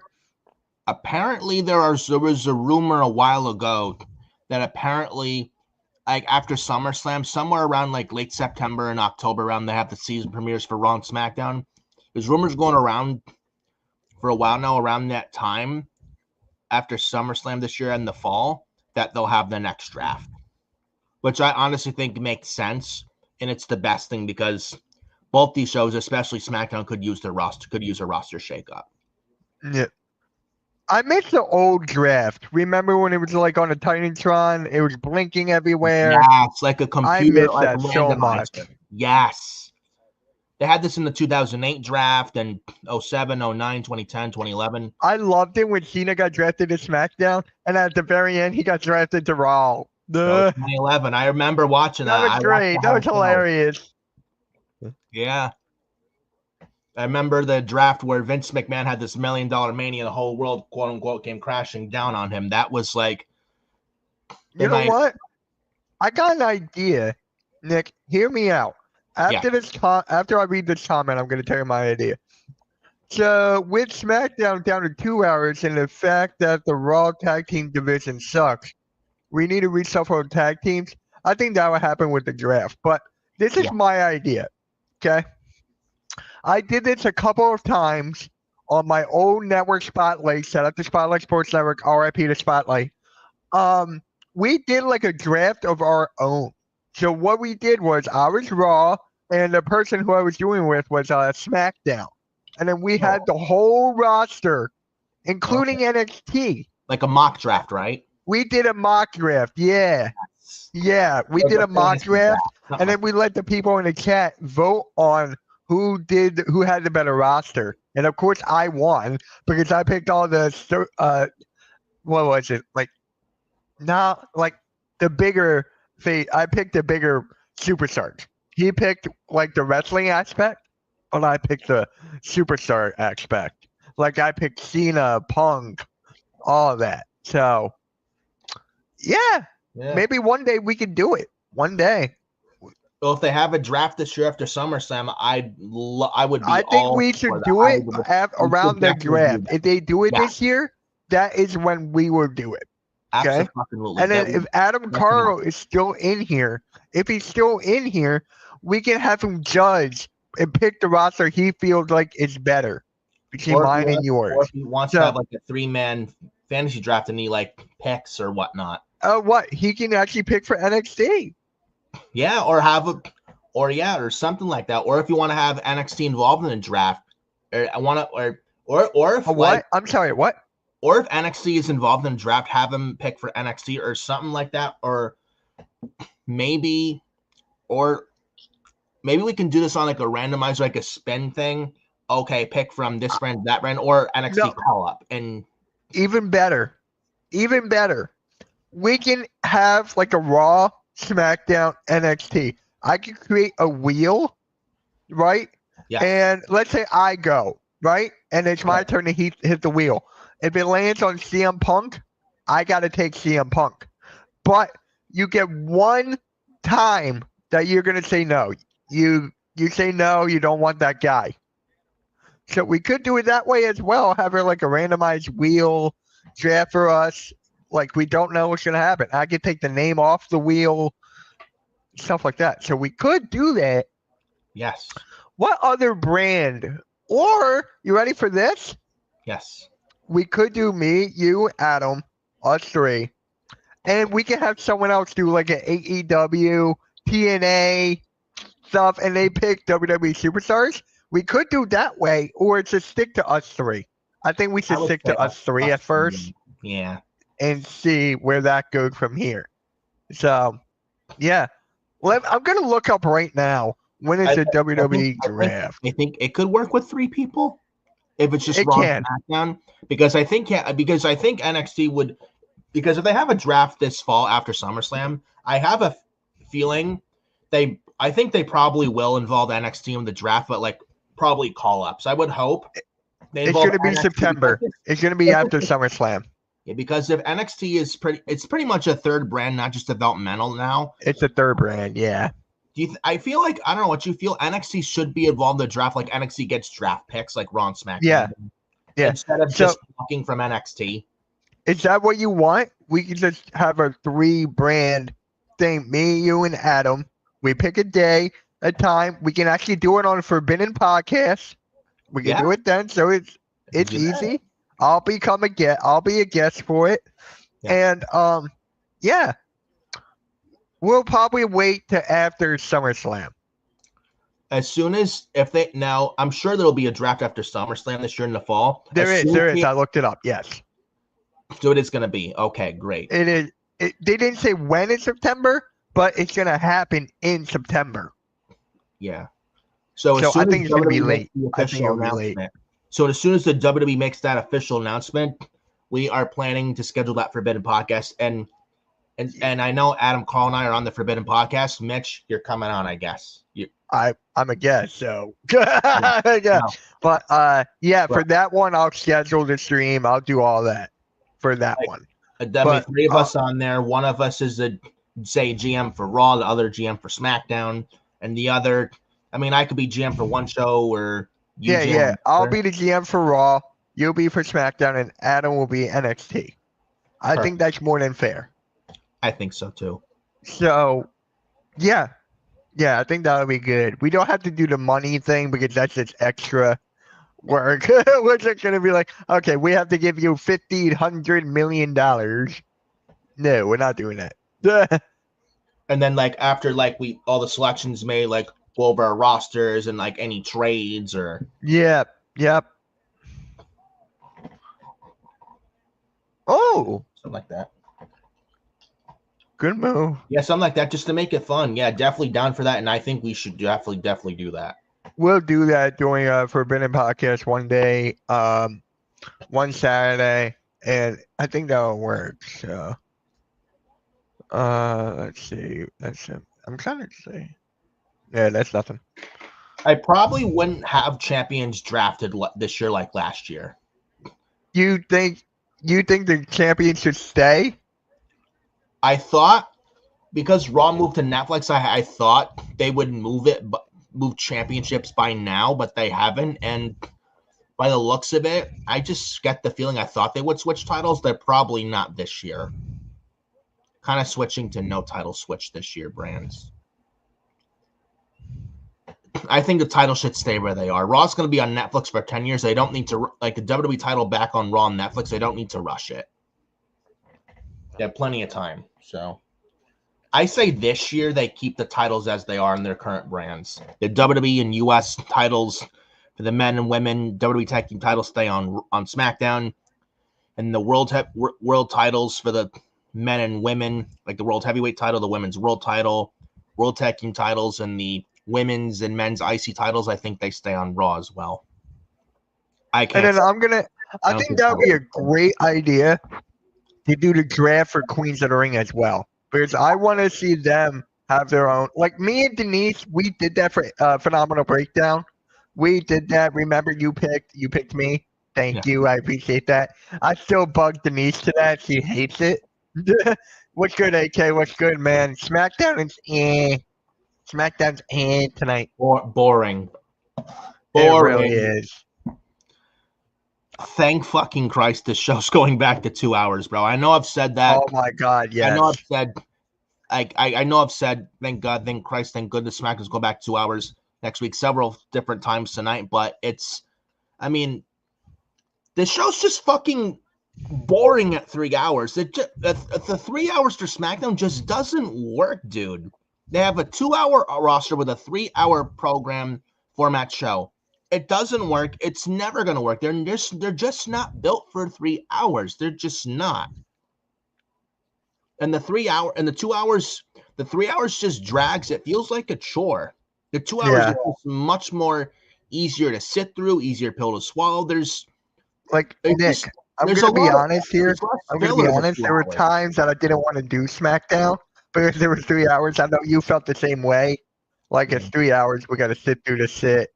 And I was honestly thinking, like, maybe we shouldn't do it if we kept on going to 3 hours. But, hey, it's going back to 2 hours. I am for it.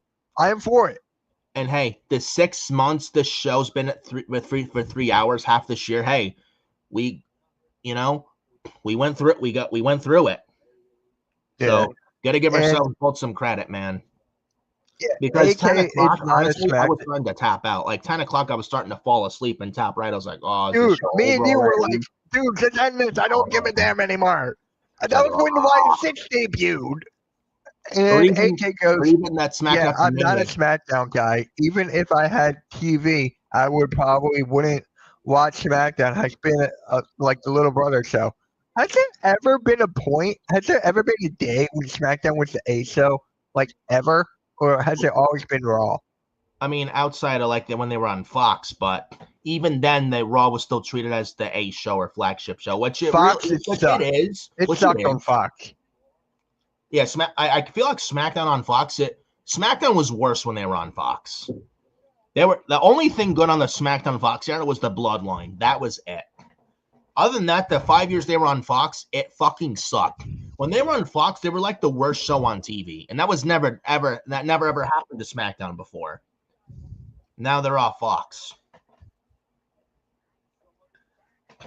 But like, as I was saying, what was I saying with fucking SmackDown? Oh yeah. even the ending with the SmackDown after Mania, I was like, Nick, it's like, oh, something's gonna happen. 5 minutes left. The Street Profits train. Something's happening. Nick, going to bed. It's 11 o'clock. I'm tapping out. I'm going to sleep.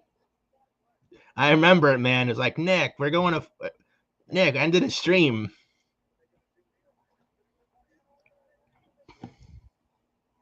Let's read this here. The only good thing about SmackDown is it's named after The Rock's finisher. Well, that is a very true statement there. Yeah. I didn't even pay attention to this match, honestly. I watched some of it here and there, but I mean, I like the pairing of Andrade and Rey Fenix, but it's a good match, but not. You need more to care. Oh, through the middle rope tope by Phoenix to Champ on the outside, man.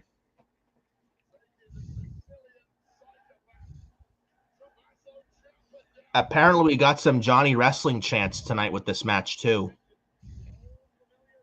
So Saudi was allowed for Johnny Gargano tonight as well. I would love to see Johnny Gargano as a babyface again and have him be on his own and feud with Champ on SmackDown. Johnny Gargano. Yeah. I wonder, They when one should of them really turns, break them up. uh, Break up I DIY. wonder if one of them turns heel or face. Are they going to run that rivalry back from I NXT? had a great feud in Black and Gold. I love to see that revisited, relived on SmackDown. And Johnny goes face again, and Ciampa turns on them. I'd love that. I would love have Ciampa go say face and have Gargano go heel and flip it. They tried an NXT in the 2020s. It didn't work for it. For me, it didn't work. I just feel Johnny's a natural baby face. He's entertaining as a heel, but only goes so far. I feel like he plays the face role a lot better, and Ciampa as the heel is just natural as a heel as well. You know, especially 2018 when he was NXT champion in NXT, we called the NXT title Goldie. He was talking to the grandma in Full Sail in the front row saying, "I'm your NXT champion," which was great stuff. And Ciampa did the thing where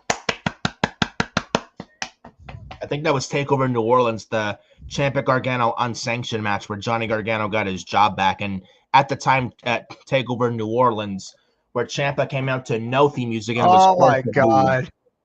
This match is never going to end. Phoenix kicked out. I do wish, though, Tommaso Ciampa still has the full beard back now. Yeah. Then who'll beat Triple H again?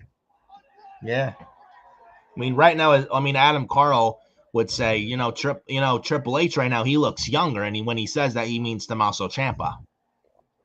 Triple H, he's more youth, more younger. And Shawn Michaels got younger too, aka Johnny Gargano. Oh, that's DIY. No, that's DX. Oh, missed the knee, the Tommaso Ciampa. Oh, what a spin kick from Rey Fenix. And Rey Fenix with that. He's going for that Mexican muscle buster on Ciampa. Rey Fenix hits like a Michinoku driver muscle buster. Andrade with the message. And it's over. Okay, I did not expect that. Not bad. I did not expect that finish. It was actually a very cool finish. Yeah, I agree. But so you add them to the tag team division now? Yeah. I mean, Nick Aldis said, Andrade, find yourself a partner. It looks like they're going to be a pairing, at least for a while, Andrade and Phoenix. I don't mind it because I could see, I don't think it's going to be a long pairing, but I could absolutely see when the time is right, Andrade turns on Rey Fenix, goes heel, and we get that SmackDown program with that face Rey Fenix and a heel Andrade. It's a very nice mid-card feud on this show. You get Zelina Vega involved, turn her heel, Yeah, pair her you back said with that Andrade. earlier. Yeah. That would be some really good stuff on that SmackDown mid card. I'm telling you, look at that SmackDown mid card. Rey Fenix, Andrade. When the time was right, when they feud, Gargano and Ciampa. If they break them up, you could add them in the mid card. Aleister Black, R-Truth, Damian Priest, Jacob Fatu, Solo Sikoa, Hikuleo. SmackDown has a very nice mid card, man. They have that mid card is like that SmackDown midcard has really just based off the names I mentioned, that midcard looks pretty damn good if you ask me. They have a very nice midcard on SmackDown. Raw also has a very nice midcard too with the men's IC title with who they got. Dominic Mysterio, Finn Balor, Penta, LA Knight. You could slot in there. I'll be right back. I gotta use the restroom before the segment starts. All right. Yeah, LA Knight, if he moves to Raw soon, you got Penta, you got Dominic, you got Finn Balor. Who else you got on Raw? Trying to think of who else you got on Monday Night Raw. Trying to think. Let me think. I know I'm missing some names, but let me see. Let me see here. Here we go. I'm not missing somebody. Probably had Braun Breaker's in the main event. Karrion Kross. You could probably slot in there. They got Sheamus. They got Rusev. Raw has a pretty nice mid card, just like SmackDown. So both shows really have a very nice men's mid card. So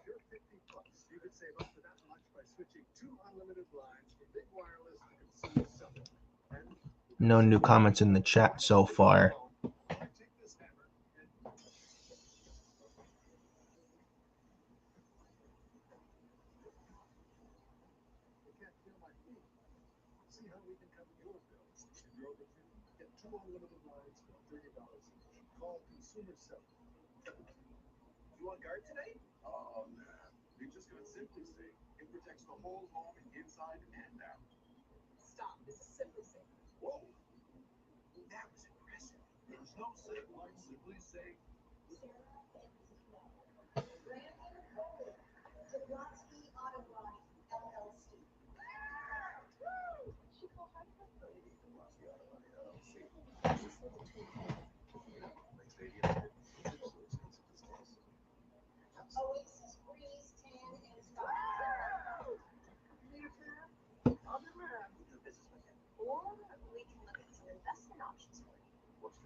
Ladies and gentlemen, we are in Riyadh, Saudi Arabia tonight for an unbelievable weekend of WWE action. Tonight it's Friday Night Smackdown in this capital city.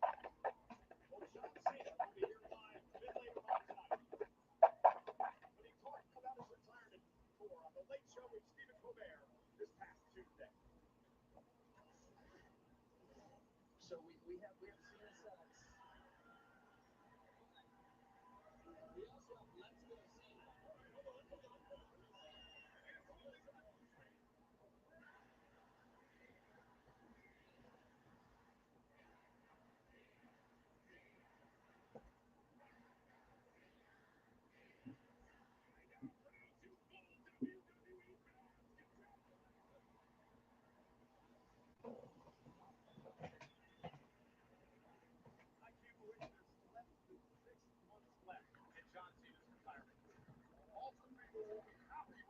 Cena's based on his attitude. However, they won't be happy if he retires with the WWE title intact. Well, tomorrow night, it is our main event. It is the culmination of one of the greatest rivalries in the history of WWE. Champions, Cena versus Punk. Yin and Yang. Two seemingly opposite forces that, in truth, complement and interconnect with the other. Two entities in constant flux and transformation, totally interdependent to exist. John Cena and CM Punk. Yin and Yang. From Westbury, Massachusetts. John Cena, the clean-cut, untouchable chosen one.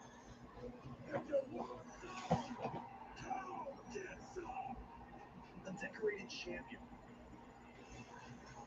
A valiant in-ring competitor, and above all else, a man of the people. And after more than 2 decades in the spotlight, an icon who once set the standard of hustle, loyalty, and respect. From Chicago, Illinois. The loud, defiant voice of the voiceless. The rebel who was never meant to be king. I've been the best ever since day one. There's one thing you're better at than I am, John, and that's kissing ass. Raging against the system brought him adulation, but never enough to fill the hole deep within. His desire to sit alone atop the summit would lead to bitterness, resentment, self-destruction, and banishment. But time changes everything. Yin becomes yang. Yang becomes yin. In an infinite dance, struggling to find harmony. Contrasting dualities, destined to be found. And the battle in which these two have been endlessly engaged finds itself with new motivation. That title has corrupted you. I've been the victim of an abusive relationship. Because all you've ever done there for 25 years is sit on your ass and watch me be great. Instead of a graceful exit, Johnson is detached and disillusioned. Has vowed to ruin wrestling for everyone. While CM Punk has returned from exile, a beacon of hope and change. A new face for the company he once vowed to burn down. The balance has shifted. Light becomes shadow. Shadow now stands in the sun. I have shut your You can't beat me. When I'm at my best, you never could. I won the title. I left with the title. You're trying to follow in my footsteps. I hate this idea that you're the best in the world. You're not. I'm the greatest of all time. You should be disappointed. I'm jealous of you. I am jealous that you have conned these people into believing a myth that you're the best in the world. Remember who gave you the stage for your pipe bomb, pal? And what have you done with it since then, huh? Because you changed your values as much as I changed my t-shirts.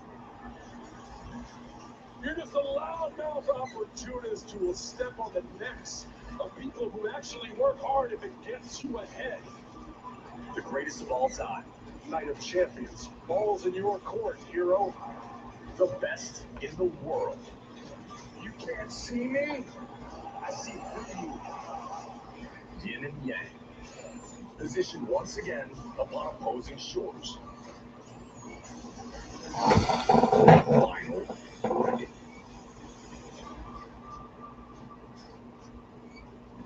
Well, ladies and gentlemen, John Cena will join us a bit later on tonight here on Friday Night Smackdown. Wade, you and I are going to have the privilege to be able to call the final match in this great rivalry. Incredible. I mean, go back 14 years ago.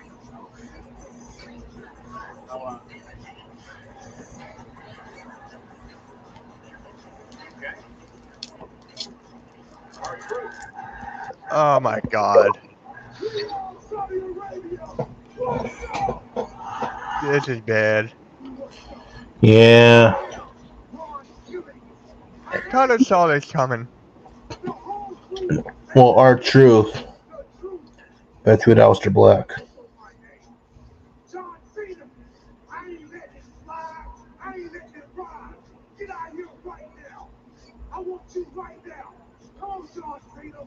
Where you at? Let's go, buddy. There's Black. Let's go. You're gonna turn around. Black Mass. Are we gonna get that at SummerSlam? Probably. I don't hate it. I don't either. Or Aleister Black versus Damian Priest at SummerSlam. That's another route they could go at SummerSlam, which I also would not mind. Yeah.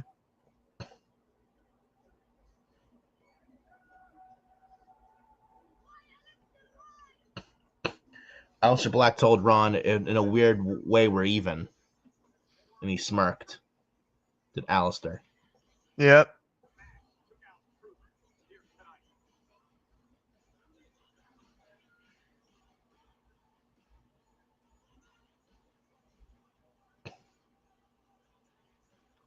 Montez Ford.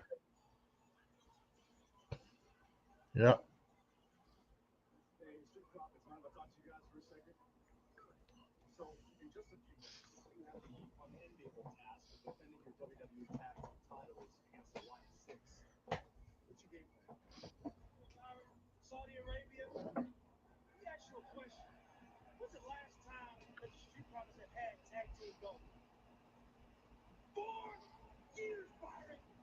And we had to go through fire to get back to the mountaintop. So the Y6 want any tag team. Let's be out that damn mind if they think they're going to take this tag team championship from us anytime soon. We the class for this division. People keep asking, Doc, why are you defending your titles against the Y? The answer is simple. They the only threat we got. So we approach that threat. And we eliminate that threat. Yeah, man. This Friday. That means it's time to go to work.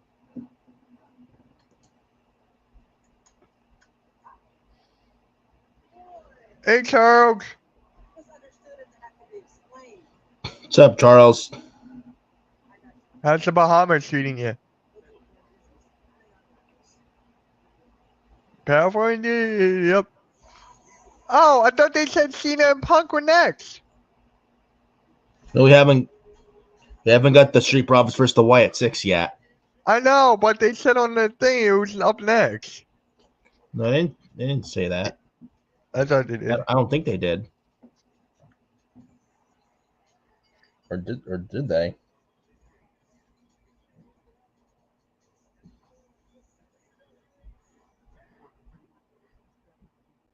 What's happened? I changed it in a way that now we're in a situation where 40% fewer people coming across the door to pay them.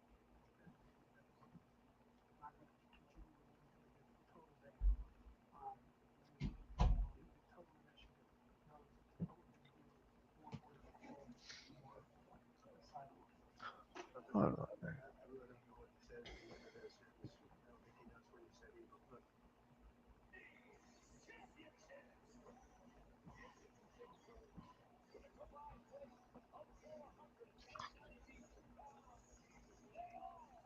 I'm honestly not even looking forward to this. But Mitch, you love the Wyatt Six, bro. I think you like the Wyatt Six, though, don't you, Mitch? It's not even that. It's just like I'm done with the Street Profits. As champions, or I thought you were talking about the Wyatt Six there, man. No, I was talking about Street Profits. Ah, I thought your mind was on the Wyatt Nope. Six, Mitch. Nope, 'Cause I know Street you have a Profits lot to haven't say done about them, anything. too.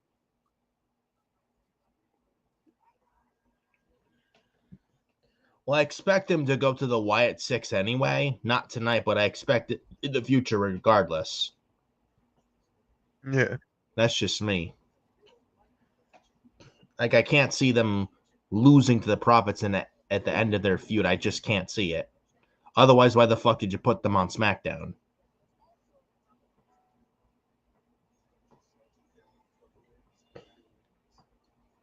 And otherwise, why the fuck did you bring them back either? And I just feel like in wrestling in 2025, spooky characters just really don't work. Like, you got to be so careful booking it. It's not believable in wrestling in 2025. I'm sorry. It's just not. I don't know how you feel. I've been feeling that as of late.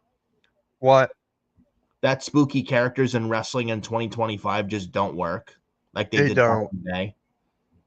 Like the spooky magical powers and just it's just totally just not realistic and totally not believable. That it just doesn't work anymore in 2025 really in wrestling. It did back then, but not really much anymore now. Like spooky characters, majority of it in wrestling now is just dumb. It's just stupid. Like the mystical powers, like that's not believable and it just comes off very silly. Mm-hmm. And I think that's probably why the Wyatt Six recently is just not working. It's Probably. not just that. You got to put the injury into play. Like, they were injured for majority of it. Yeah. That didn't help them. Or do many favors. That didn't do many favors much. Nope. Because one of them got hurt. Then that put the whole group out, which I don't know why. Just one guy got injured, not the rest. They could have had the rest on TV, just the one guy out, but they didn't do that. Stop by to show my support and smash the like button. I'm great. Thanks. Heavy rain in paradise, Nassau, Bahamas. There you go.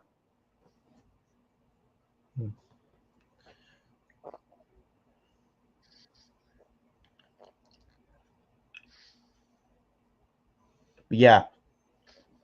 The Forbidden Podcast, the next episode, this would be episode 5 of the Forbidden Podcast. Yeah, when is it? Saturday, July 26th at 1 p.m. Oh, July. Okay. Yep. July 26th is the date.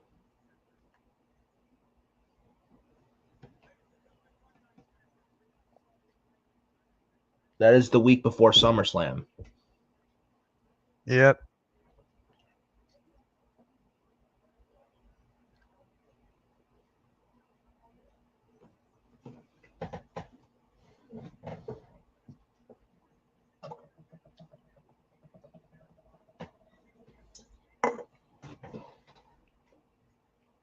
Oh my God. Did you watch the Cody Rhodes recent podcast episode with Kevin Owens? Nope. I watched some of it. I'd actually recommend checking it out, actually. It's not bad. Yeah, I don't know. Speaking of Kevin Owens, he's yet to get neck surgery. Yep. It would be a damn shame if he can't wrestle anymore and he's forced to retire. It's Kevin Owens. And his presence is definitely missed on this show. Definitely. Mm-hmm. And I do miss KO very much on this show. Hopefully he's not forced to retire because of this neck injury, but if he has to retire because of this neck injury, this last match in Toronto at the Chamber March 1st this year at Sami Zayn, what a way to go out against your best friend Sami Zayn in your own home country in Canada. Oh, here you go.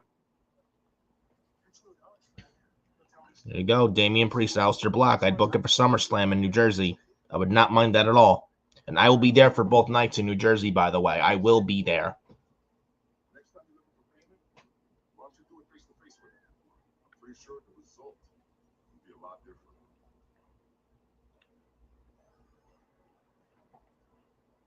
I mean, Damian Priest has like a dark character, but not like a dark character, if you know what I mean. Like Damian Priest, it works.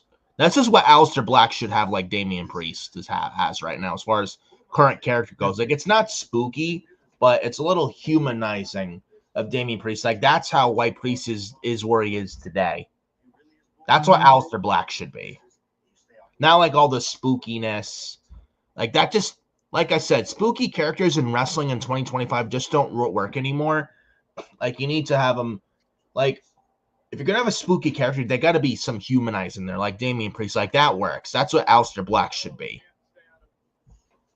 If Aleister Black was like that, he would definitely get over.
One positive thing I will say about the Wyatt Six is their theme music. With the tribute to Bray Wyatt, God rest his soul. That I will say, though.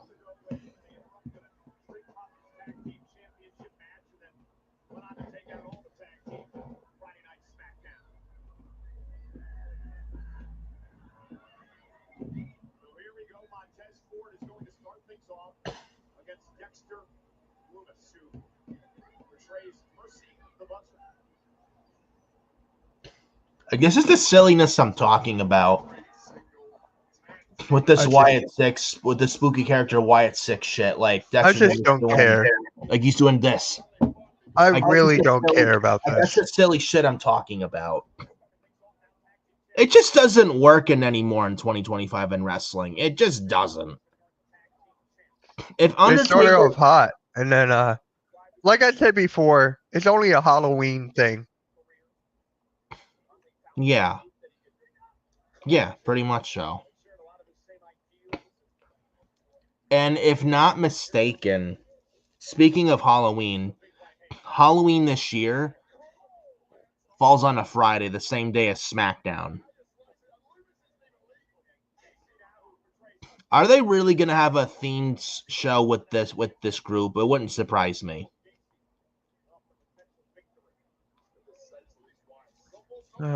Just don't have a trick or street fight with the Wyatt Six. What do you have? Now all the tag teams are there. I will say though, one positive for the 3-hour SmackDown, showcasing their tag division very strongly. Hopefully they keep that up with SmackDown going back to 2 hours next week. Yeah. Because they have a very good tag division this show.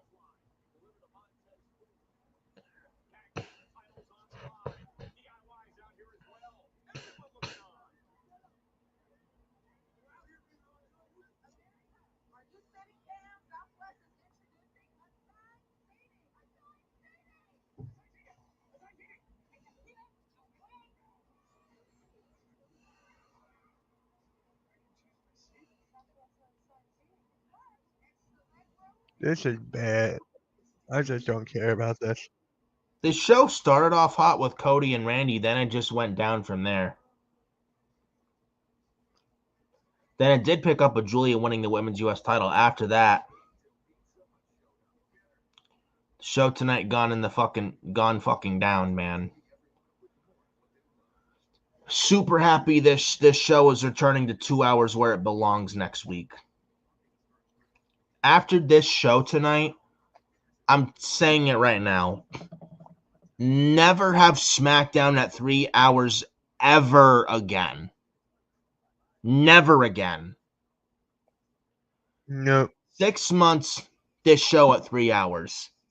It never, it just, again, SmackDown is working with a 2-hour roster with a 3-hour format, and they have to use the Raw roster to fill 3 hours. I mean, and they have to because they don't have the big enough roster for a 3-hour show. That's the thing. No wonder they have to use Raw wrestlers on their show because to fill that 3rd hour, because they have no choice but to do that. Yeah. Now they don't have to worry about that so much anymore because they return to 2 hours next week. And the 6 months, the show 3 hours, just boring. It made the show worse at 3 hours. At least the 2 hours is a lot more, it's an easier pill to swallow. There's less filler. There's a lot less filler with 2 hours of SmackDown. And just things flow much better with 2 hours, dude. Yeah. I just don't care about this, man. I really don't. I don't blame you. I don't blame you.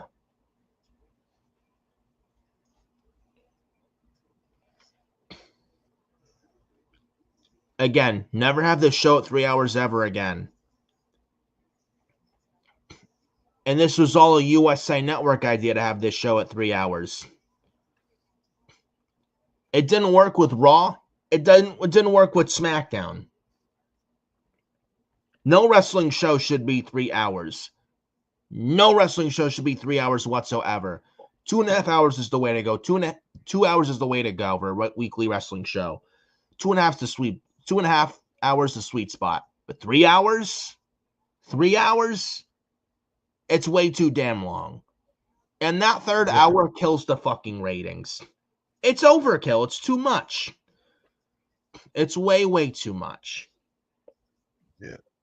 And how boring this show is tonight. Now you see why the shows are turning to 2 hours next week. Yeah. Triple H didn't even want this show at 3 hours. This was all a USA Network idea. And there are rumors that USA Network, because they were happy with the third hour SmackDown, they wanted to keep SmackDown at 3 hours for the foreseeable future. And people rightfully complained. I was one of them. Mitch was another one too. What? That we complained about USA Network apparently a while ago, saying they were happy with the third hour of SmackDown. They wanted to keep the show at 3 hours for the foreseeable future. Yeah. And it was like, do you really think USA Network is just gonna let it go and let go that third hour? They just can't let it go, and because they're so fucking stubborn and hard-headed. Like, look at USA Network. They have fuck all. It's a shit network. All they have is WWE SmackDown and fucking reruns of Law and Order Special Victims Unit. That's all they have. Chicago PD as well. Reruns of Chicago PD. USA Network has fucking shit on their network. It's a shitty network. All day, Law and Order SVU reruns and Chicago PD reruns. That's all they have.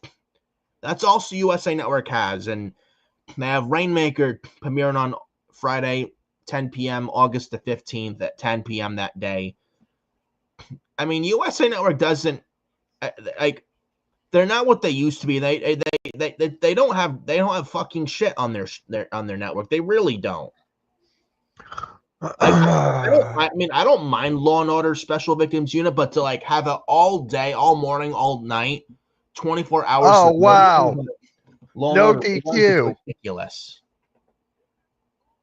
It's a disqualification. My finger on the desk. Ugh. So there you go.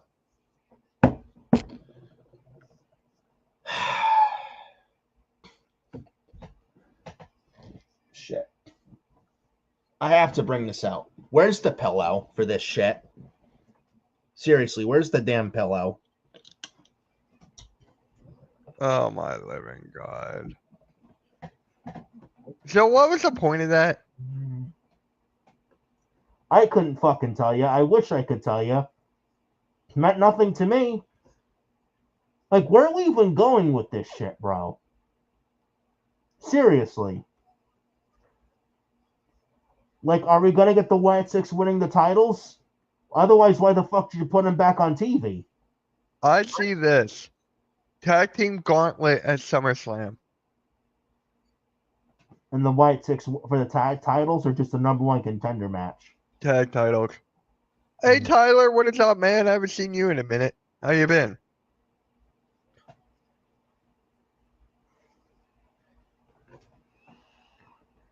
We're at quarter after 10 with this shit. 45 minutes of this final 3 hour SmackDown. Fucking end it already, bro. Like, holy shit, this show was fucking dragged tonight.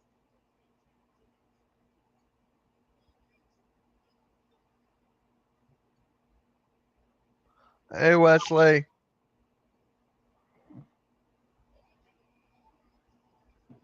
Does anyone in the chat actually like this?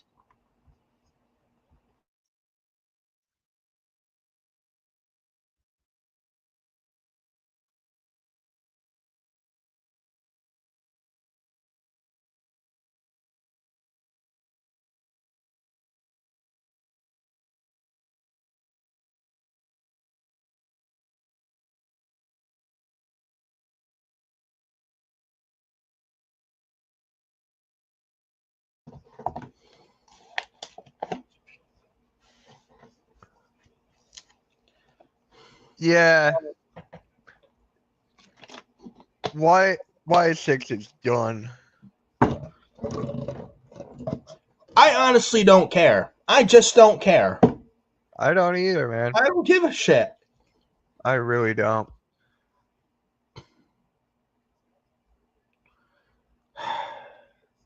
What's up, Hey, Tyler? Tyler, hold on. Tyler, while you're here, hit the like and subscribe on Nick's channel. There's the link. Yes. There you go. Subscribe to Furious Nation as well as Hardcore Sports. Definitely give us a follow. It would be greatly appreciated. Oh, I'm sorry. My dad's wife, she just died from cancer. Sorry, man. I am so sorry to hear that, Tyler. Fuck cancer. I Like know 2 it. days ago? Damn. Wow. That That is sucks. awful. I am so sorry to hear that, Tyler. My thoughts and prayers and condolences go out to you and your family, man. I Are know we what gonna it's get like to lose yeah. a family member from cancer. My father, in April 2015, this is over 10 years ago, he unfortunately lost his life at 70 years old from pancreatic cancer. So I absolutely know what it's like to lose a loved one from cancer. Hold on. I'm so sorry to hear that, Tyler. Yeah, I'm sorry for that. Fuck you and your family.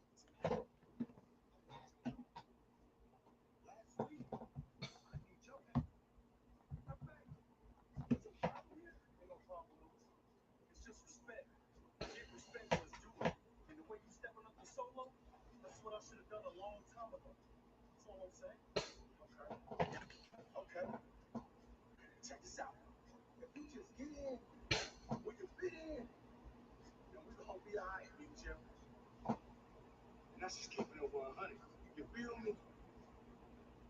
Yeah. Got it already.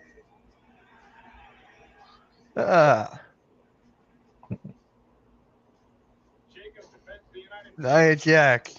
I like Jacob Fatu, man. I do too. He's my favorite in WWE right now. Yada mean. Championship is up for grabs.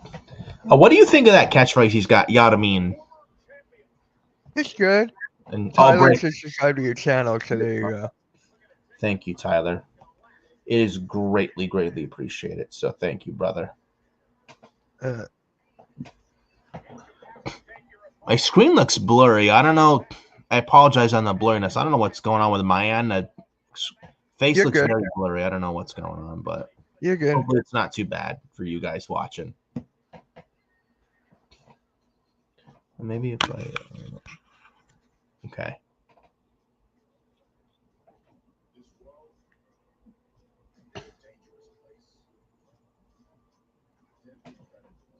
The hell is it? This is to promote the Jurassic World movie.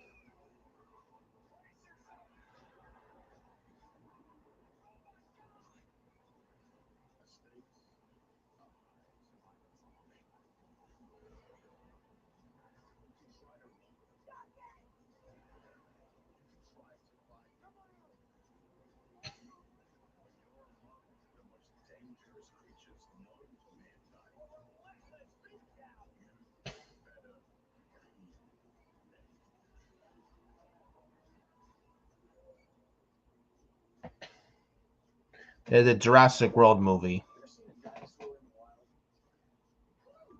Yeah, that's what I figured. Yeah. Yeah, the new Jurassic World movie that's coming out this Wednesday, apparently.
Oh wow, WWE 2K25 is coming out on the Switch too. You're kidding. Kind of saw Wow. that coming. They kind of had to do that. Yeah. I actually don't have the Nintendo Switch 2. I've heard a lot about it. Yeah, I don't either. Yeah. Probably looks cool. I've never used that kind of console. I don't even have a PS5. One day I'm hoping to get one to save up enough money for it.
I don't watch MLW, Tyler. I'm sure they were good though. I'm sure the pay-per-view was good. Yeah.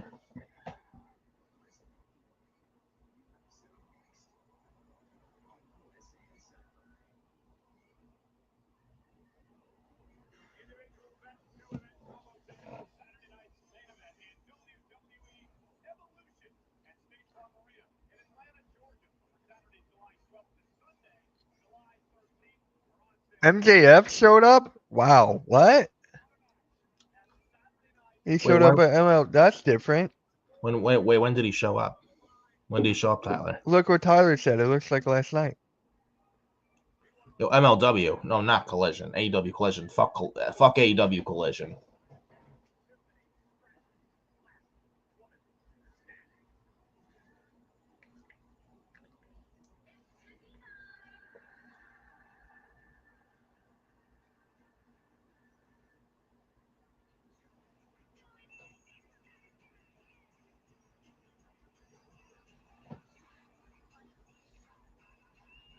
Well, back in January of 2025, Jiminy Stratton would cash in her Money in the Bank contract to defeat Nia Jax and win the championship. Tonight, Nia wants her title back. Things have been leading up over the past couple of weeks, especially last week on Friday Night Smackdown.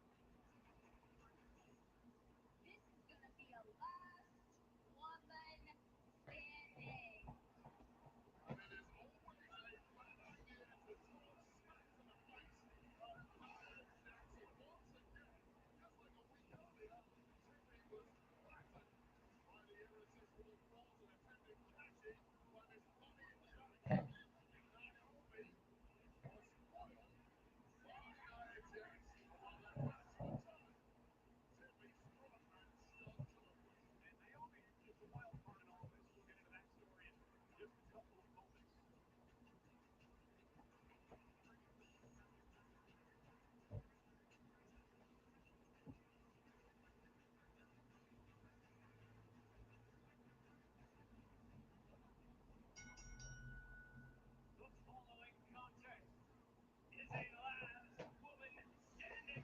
and is for How long is this match gonna take? I don't even see it going that long.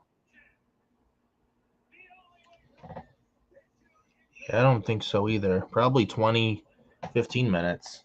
Yeah. Yeah.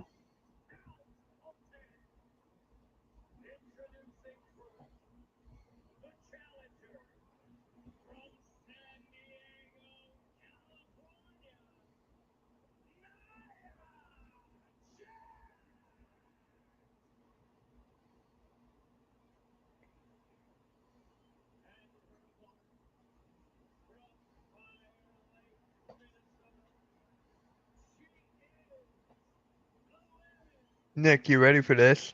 Yes. SmackDown has more title matches than Night of Champions. This is true. Yes. Yeah. That is just crazy. Someone on Twitter said, might as well call tomorrow's Night of Champions Night of Matches. Just call it King or Queen, King and Queen of the Ring. Yeah, it's Saudi. It's a Saudi. It's just these Saudi shows usually don't mean much of anything for the most part. Right. And their builds are usually very lifeless because it's Saudi. Like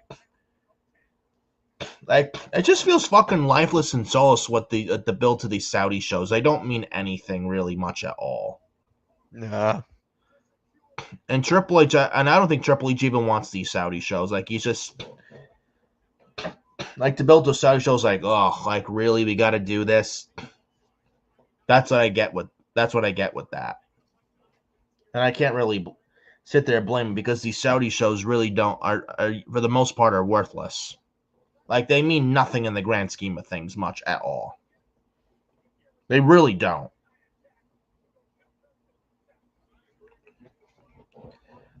So Tyler in the chat says last night, I think it's MLW, MJF attacked Mystico at the pay-per-view last night.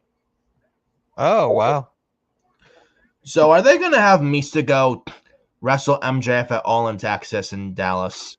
God, Probably. I hope not. That would be fucking awful. Like I'm not even going to watch that. MJF deserves so much I'm not- better than that. He's one of your It's top just that- guys in AEW, and you have him wrestle at All in Texas against fucking Mystico, of all people. Is that the same day as Saturday night's main event? Yes, and the same day as NXT Great American Bash, which is running the same time slot actually that day as All in Texas, believe it or not. Yeah, you're going to stream that, right? You and Yeah, Adam Carr are going to yeah, we're stream gonna that? stream. Yeah, we're gonna stream that. I'm not sure about Saturday night's main event though. I will. I mean, I'll get I someone might- to join me. It's I mean, not a I- big of a deal. I probably will hop on. I mean, go. You don't go have with to it. because yeah, because of I mean, it's probably whatever gonna be. Great Yeah. American Bash is going to be a Yeah, while. don't want to be too tired out. Plus, there's Evolution tomorrow is the next day The next day, yeah. on July 13th. That's another Yeah. one. The girls can't stream that, so I'll think of something. Yeah. As long as the match is going on during the commercial, I'm okay. I agree with though, Mitch, that you said not long ago. I don't expect this match to get much time because I think CM Punk's going to take up a good chunk of this match. Yeah.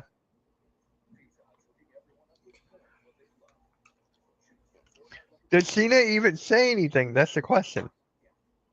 Well, if you read the spoilers, I won't spoil it to you. Just but say it. Just say it. He did say something, but I think really Punk was the standout in this whole thing. Yeah. Yep. I'll be brutally honest with you. Mhm.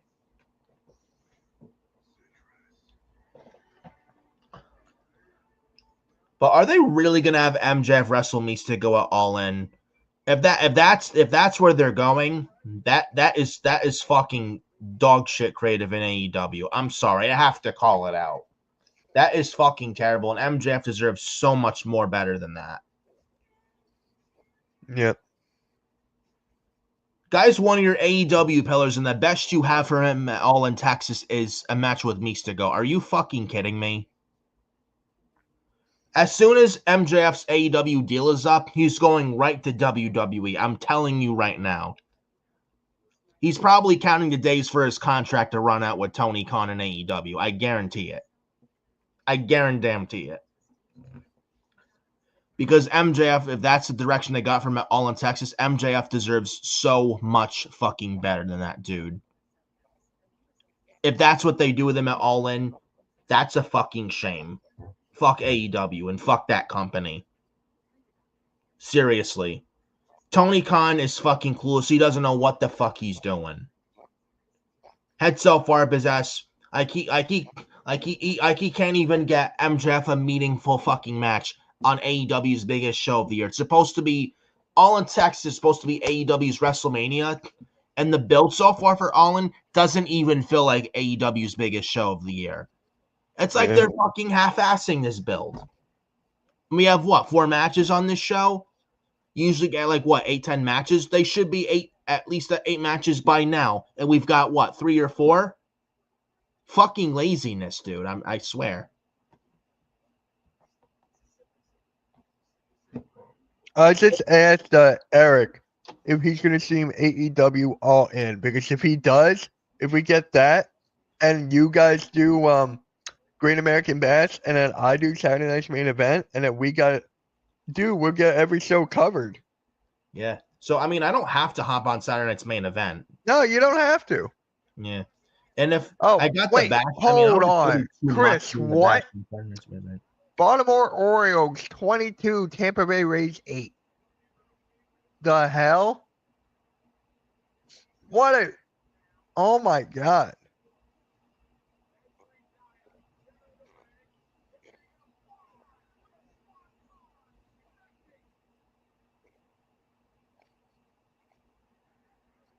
Hey, look, it's a Slim Jim. Oh, wow, no Slim Jims on the tables.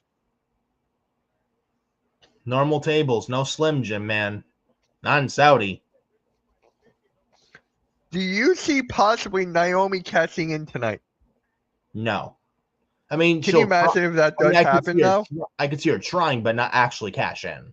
Can you imagine if she does, though? That would be crazy. It would be something, but I don't think tonight. I would say at SummerSlam, or like the idea you pitched, right? Just before SummerSlam. Something like that. Yeah, yeah. 12 days to All In. I'm just asking our AEW guy if he's going to stream that, because if he is, dude, and we get every other show covered, that's crazy. No other network is doing that. No. That is just crazy. I just got to think for, yeah, I think she'll try or succeed. I just got to see for Evolution, because I think I'm going to stream that. The girls cannot. You'll probably join me on that one. Yeah. I could stream with Evolution. Unless you have work. You probably have work that weekend. No, I'm off that. No, the weekend of Evolution, I'm off. Really? Oh, yes. Wow. Yeah. Did you request off or no? No, that's my weekend off. Oh, okay. You get one weekend off a month? No, I work every other weekend. Gotcha. Okay. Yes. Yeah.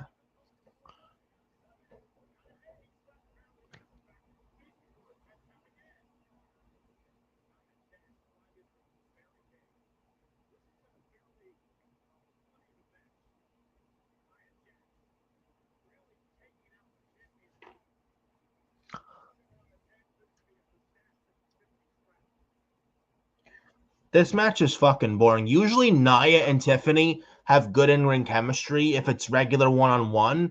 Last woman standing with these two, I don't think it's worth it. Wow, she should put Tiffany through the table. God. Tiffany Guns goes through the table.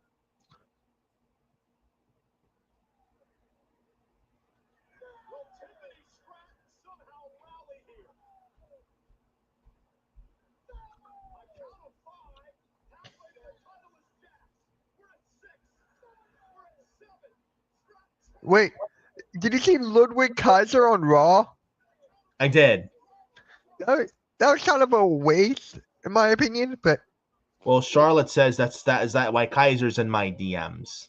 Yeah.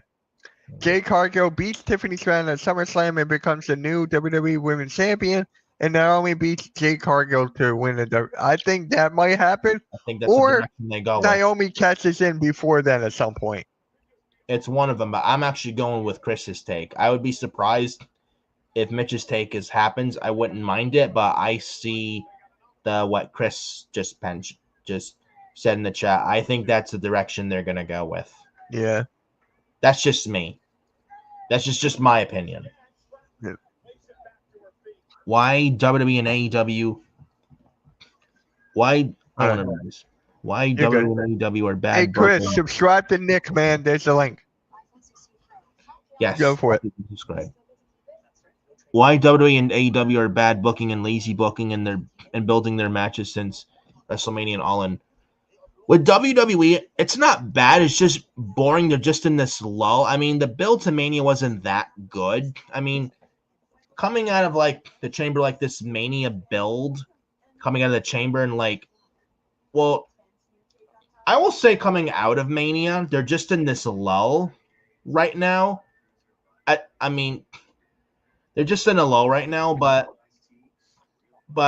I will say but however, I do see them bouncing back though. All I right, do Chris, because they subscribe were to in you. this lull. Thank you, Chris. They were in this slow last year was WWE coming out of last year's WrestleMania, and then they bounced, and then they ended up, and then they ended up bouncing back and be able to stand on their vertical feet again. I do see the same thing this year, like last year, especially like right before SummerSlam and coming out of SummerSlam. That's what I feel. Especially with these shows, Oh there's my not much God. build. Like there's like 3 weeks Nia of build, Jax not just much went time through to the build. screen. Did you see that? No, I didn't see that. Oh my God. Oh yeah, she did. But that's how I Oh, feel, and especially like going into SummerSlam, like almost nearing SummerSlam, like or slash coming out of SummerSlam, I can definitely see them bouncing back because look at what the WWE product is right now. Like I feel like these PLEs, I feel like every 2 weeks we get a PLE. It's just a lot. It's just everything it just feels is. rushed. And It Triple H really is known is. for his long-term booking and slow burn and long-term booking and storytelling. What he is known for is Paul Levesque / Triple H. But you're not getting that right now because of these like 2-3 week PLE builds and everything feels rushed. Long-term storytelling has to suffer for it because everything just feels rushed and there's not enough to build to get people to care. I feel like Bam. like very inching near to SummerSlam / coming out of SummerSlam, that's when things are gonna start picking up again and bouncing back. Yeah. And by the way, Chris subscribed to you on his iPhone and iPad. You're at 229. Wow. Nice. Yeah. So Guys, just hang out on cool. Nick's channel, guys. Hang out on Nick's. Mine is Yeah. lame. Hang out on Nick's. I Wow. think WWE SummerSlam. SummerSlam is going to be historic. First ever 2-night SummerSlam, man, in New Jersey. I will be there for both nights. August 2nd. So is Joe. Yeah. Joe will be there. Who knows? Maybe we run into each other at SummerSlam at MetLife My Stadium. dad said he would take me to the Raw on August 18th. He said he would take me. I'm just thinking about it. I But think you should go for it, man. If he is having the offer, if you really want to go, and that's going to be John Cena's last Raw in that city, I would seriously do it. I don't even know if he's going to be on it. That's the thing. You never know, though. That might I know. he might be there. You never know. So I would probably suggest you do it. Yeah. Because you just don't know. You never know. I would just do it. Right. I'm still trying to find someone I would go with first. But Yeah.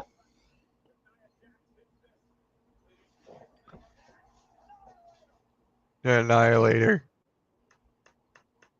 I'm not a fan of this match. And Nia and Tiffany usually have good chemistry, but I don't think so in this last woman standing stipulation. Because they had a good match several weeks ago. That was regular one-on-one. This is why I said Naomi might cash in. Yeah. Is the last woman standing.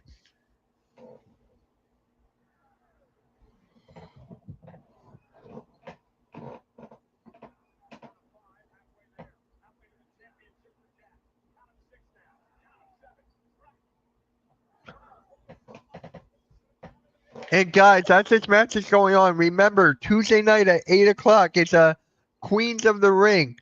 Denise, Sarah, and myself, I'll be on because we're going to interview a special guest, Kevin from Metro Trivia. So make sure you tune in. That's Tuesday night at 8 o'clock. So that's going to be a big show. Big one. I got to start promoting it. I'll do that this weekend. Also, also with including Night of Champions tomorrow, live watch party for Night of Champions tomorrow, 1 p.m. We also got the Raw post-show chaos coverage this Monday night after Raw, myself and Pyro. Productions here on YouTube Uh, this Monday night after Raw. So, Wait, you want to see something?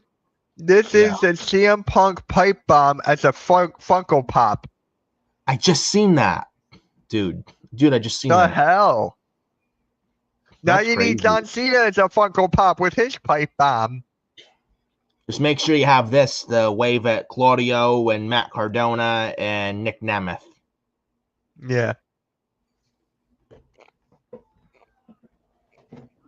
Wait, she went through another table? So I think it was a swanton or moonsault.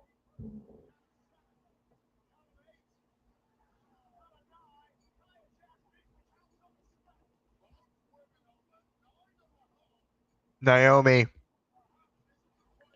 Here we go. I know he's not going to cash in, but she's not going to actually cash in the briefcase, though.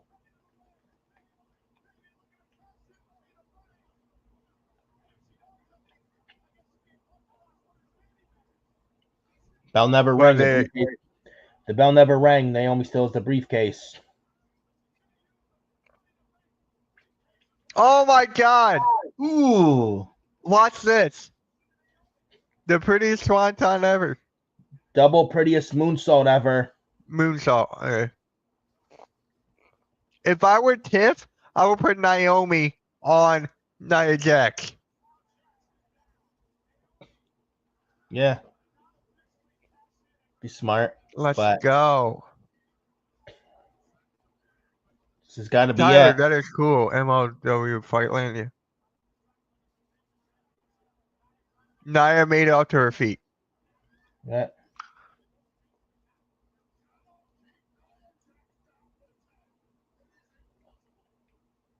Oh no. Oh, shit. Oh God. This is not good. How many tables are there? 1, 2, 3, 4. It's 3 of them. Or 2, it looks like probably. It looks a lot. Uh-oh. Oh, shit. Oh, it's 2 tables, yeah. Now it's over.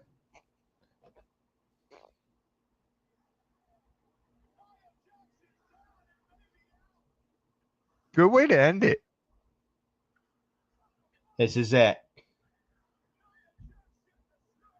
Count of 7. There you go. Tiffany Stratton retains the women's championship.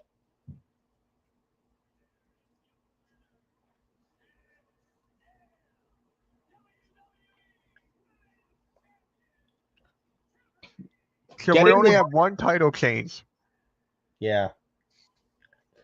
Getting the draft this fall, I would absolutely have Tiffany and Nia on separate shows. And Tiffany Stratton, definitely keep her on SmackDown. I would move Nia Jax to Raw. There's nothing left for her to do on SmackDown. There's not.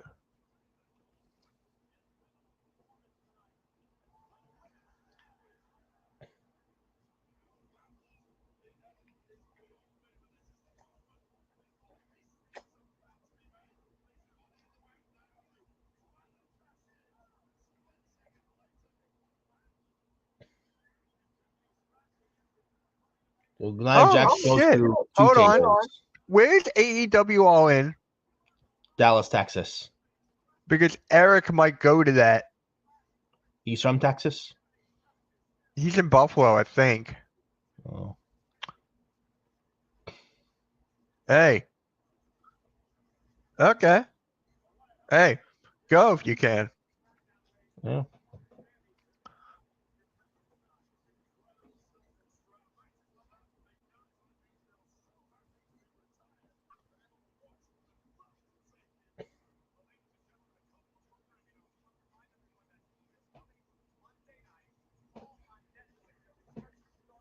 Raw's at 6 o'clock on Monday. That is crazy.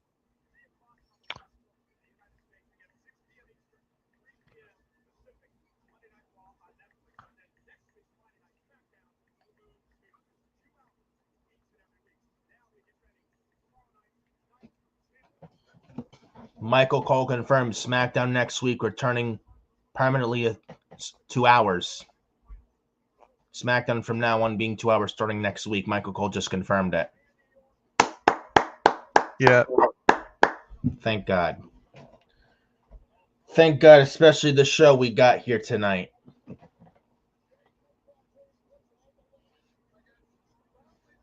You see why now they're moving this shit to 2 hours where it belongs. The show the show will be much better off at 2 hours and back to 2 hours where it rightfully belongs. Even on SmackDown's worst day at 2 hours still blows any, like, even on SmackDown's worst day at 2 hours blows any, like, is so much better than any 3 hour SmackDown. Yeah. Hands fucking down. I would much rather take a worse day 2 hour SmackDown than any 3 hour SmackDown 7 days of the week. That's how bad 3 hours of SmackDown is.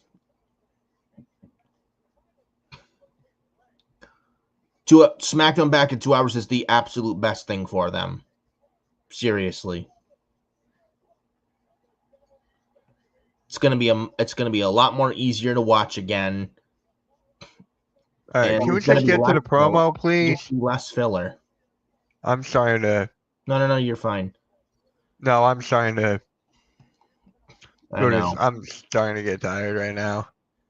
Well, it's the last time a 3 hour SmackDown, so we're almost there. 15 more minutes, so I don't even know if I could fucking make it. I already know this. I already know what happens. yeah. I haven't seen God it fully. I haven't seen it fully yet. I've seen only God the damn it, Punk entrance spoilers. in Lord Life, but that's about it. God damn it, spoilers. Yeah, Star Wars on out. The Phillies are up 11-0. But 2 hours is a much more easier pill to swallow, and just less filler, and just things flow a lot better. And it's like 3 hours. It's like chicken when its head cut off, and it's hard to book a 3 hour weekly program to begin with. With a 3 hour weekly program, and it's like a chicken with its head cut off. Nobody knows what the hell they're doing. 2 hours, it's a lot more. It's a lot less stressful to book a 2 hour weekly show than compared to 3 hour weekly show. It's just less filler with 2 hours, and it flows much better with 2 hours than 3 hours does. So can't wait for this shit to go back to 2 hours next week. Can't wait for that.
Loud John Cena sucks chance in Saudi Arabia.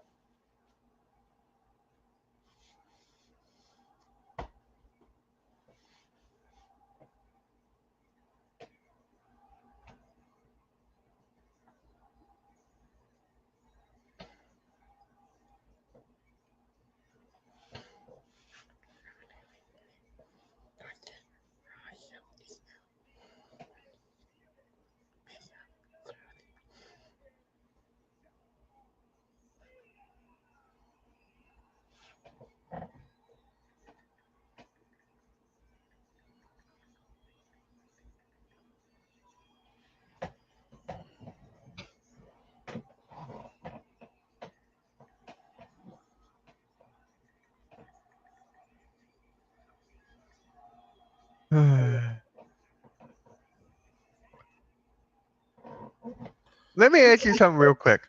For when you go to SummerSlam, are you going right back to your house or you got a hotel? Most likely it's probably going to be a hotel. I haven't even booked my hotel yet. I'm going with a good friend of mine, but we haven't even discussed about a hotel yet. Looks like we're going to. Haven't even talked about it with him just yet. He and I should probably book our hotel very soon though, because they're probably going to fill up pretty quick. Yeah. And it's over a month away. It's probably smart to start looking at them, start booking it real soon. How far do you live from MetLife? I live. That's from MetLife. I live like an hour and a half away. Yeah, okay. It's not bad. It depends. I mean, if it's no traffic, it's in the Meadowlands, obviously, but it's not far. Not bad. They're cheering for Cena. After they chanted John Cena sucks in his entrance. Right.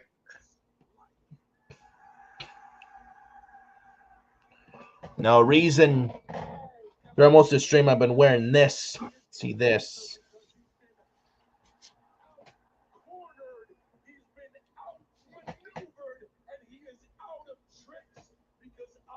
I am glad that Logan Paul is not on WWE right now. You're not a big Logan Paul fan. All right. Here it is. I'm coming to my end, too. Here we go. Some basic punkonomics. Punk life. Word life.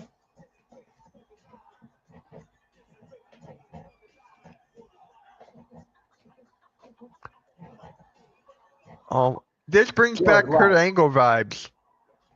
Yeah, when Kurt Angle did that rap battle with Cena and he dressed up as Cena in late 2003 before their No Mercy 03 match. I remember that the mini Kurt Angle was so funny.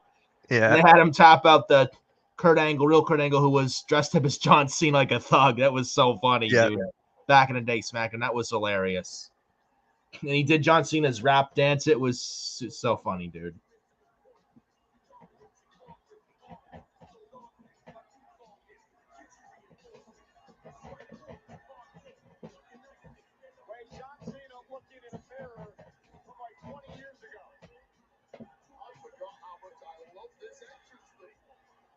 Classic theme song. One of the Did you hear what? Classic And then Triple H tweeted Punk Thugonomics or something. Word life.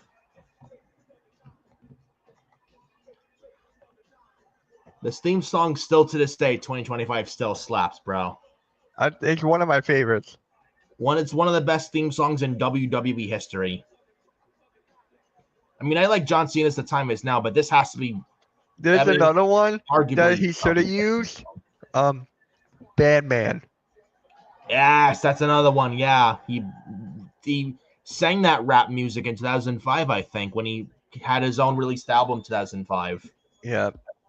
I was listening to that. I listen to that when I work out. Do you also listen to John Cena's rap like 2015, 2014 with Wiz Khalifa?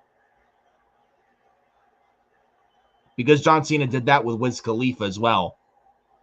For one of the soundtrack songs. No. I want to hear this. Yeah. Basic punkonomics, baby. Just your television set. Your eyes are working just right. This clown plagiarized my pipe bomb, so now I'm stealing word life. And you had to rip me off to cut your best promo, just to distract from the fact that we all see you move in slow-mo. Oh my God. Remember when he used to rap? Yeah, you deserve all the criticism. You're like a Timu Macklemore, but with Mackle-less rhythm.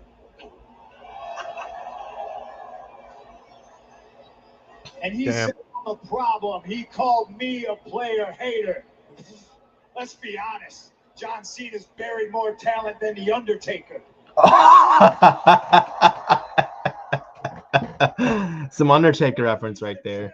And you went and lost all his respects. But hey, John, I get it. I'd retire too if this place rehired my ex.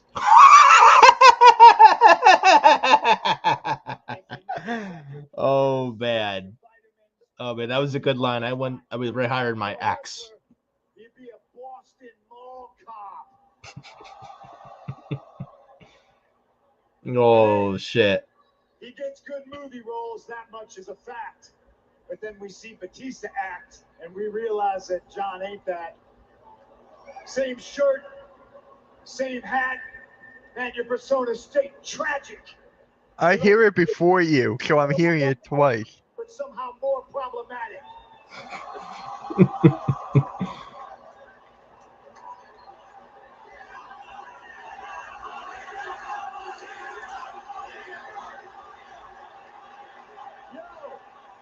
Yo, when it comes to Damn.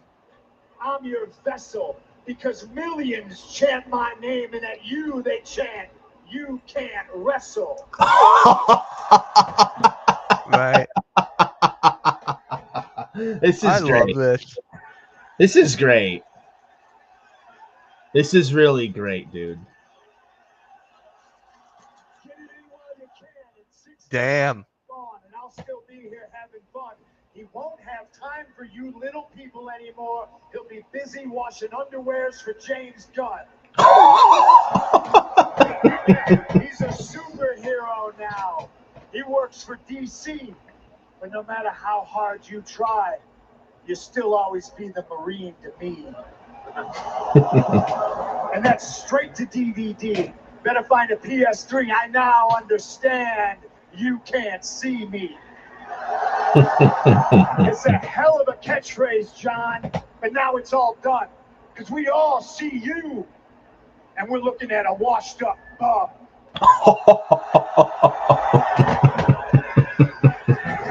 14 years ago today, I dropped the legendary pipe bomb, and you tried to make it all about you, because that's what you do, John. You're a leech. You're a phony. You're a fraud. You're an ass kiss. 17-time world champion, but ain't never been on my class. I'm just waiting for the last line.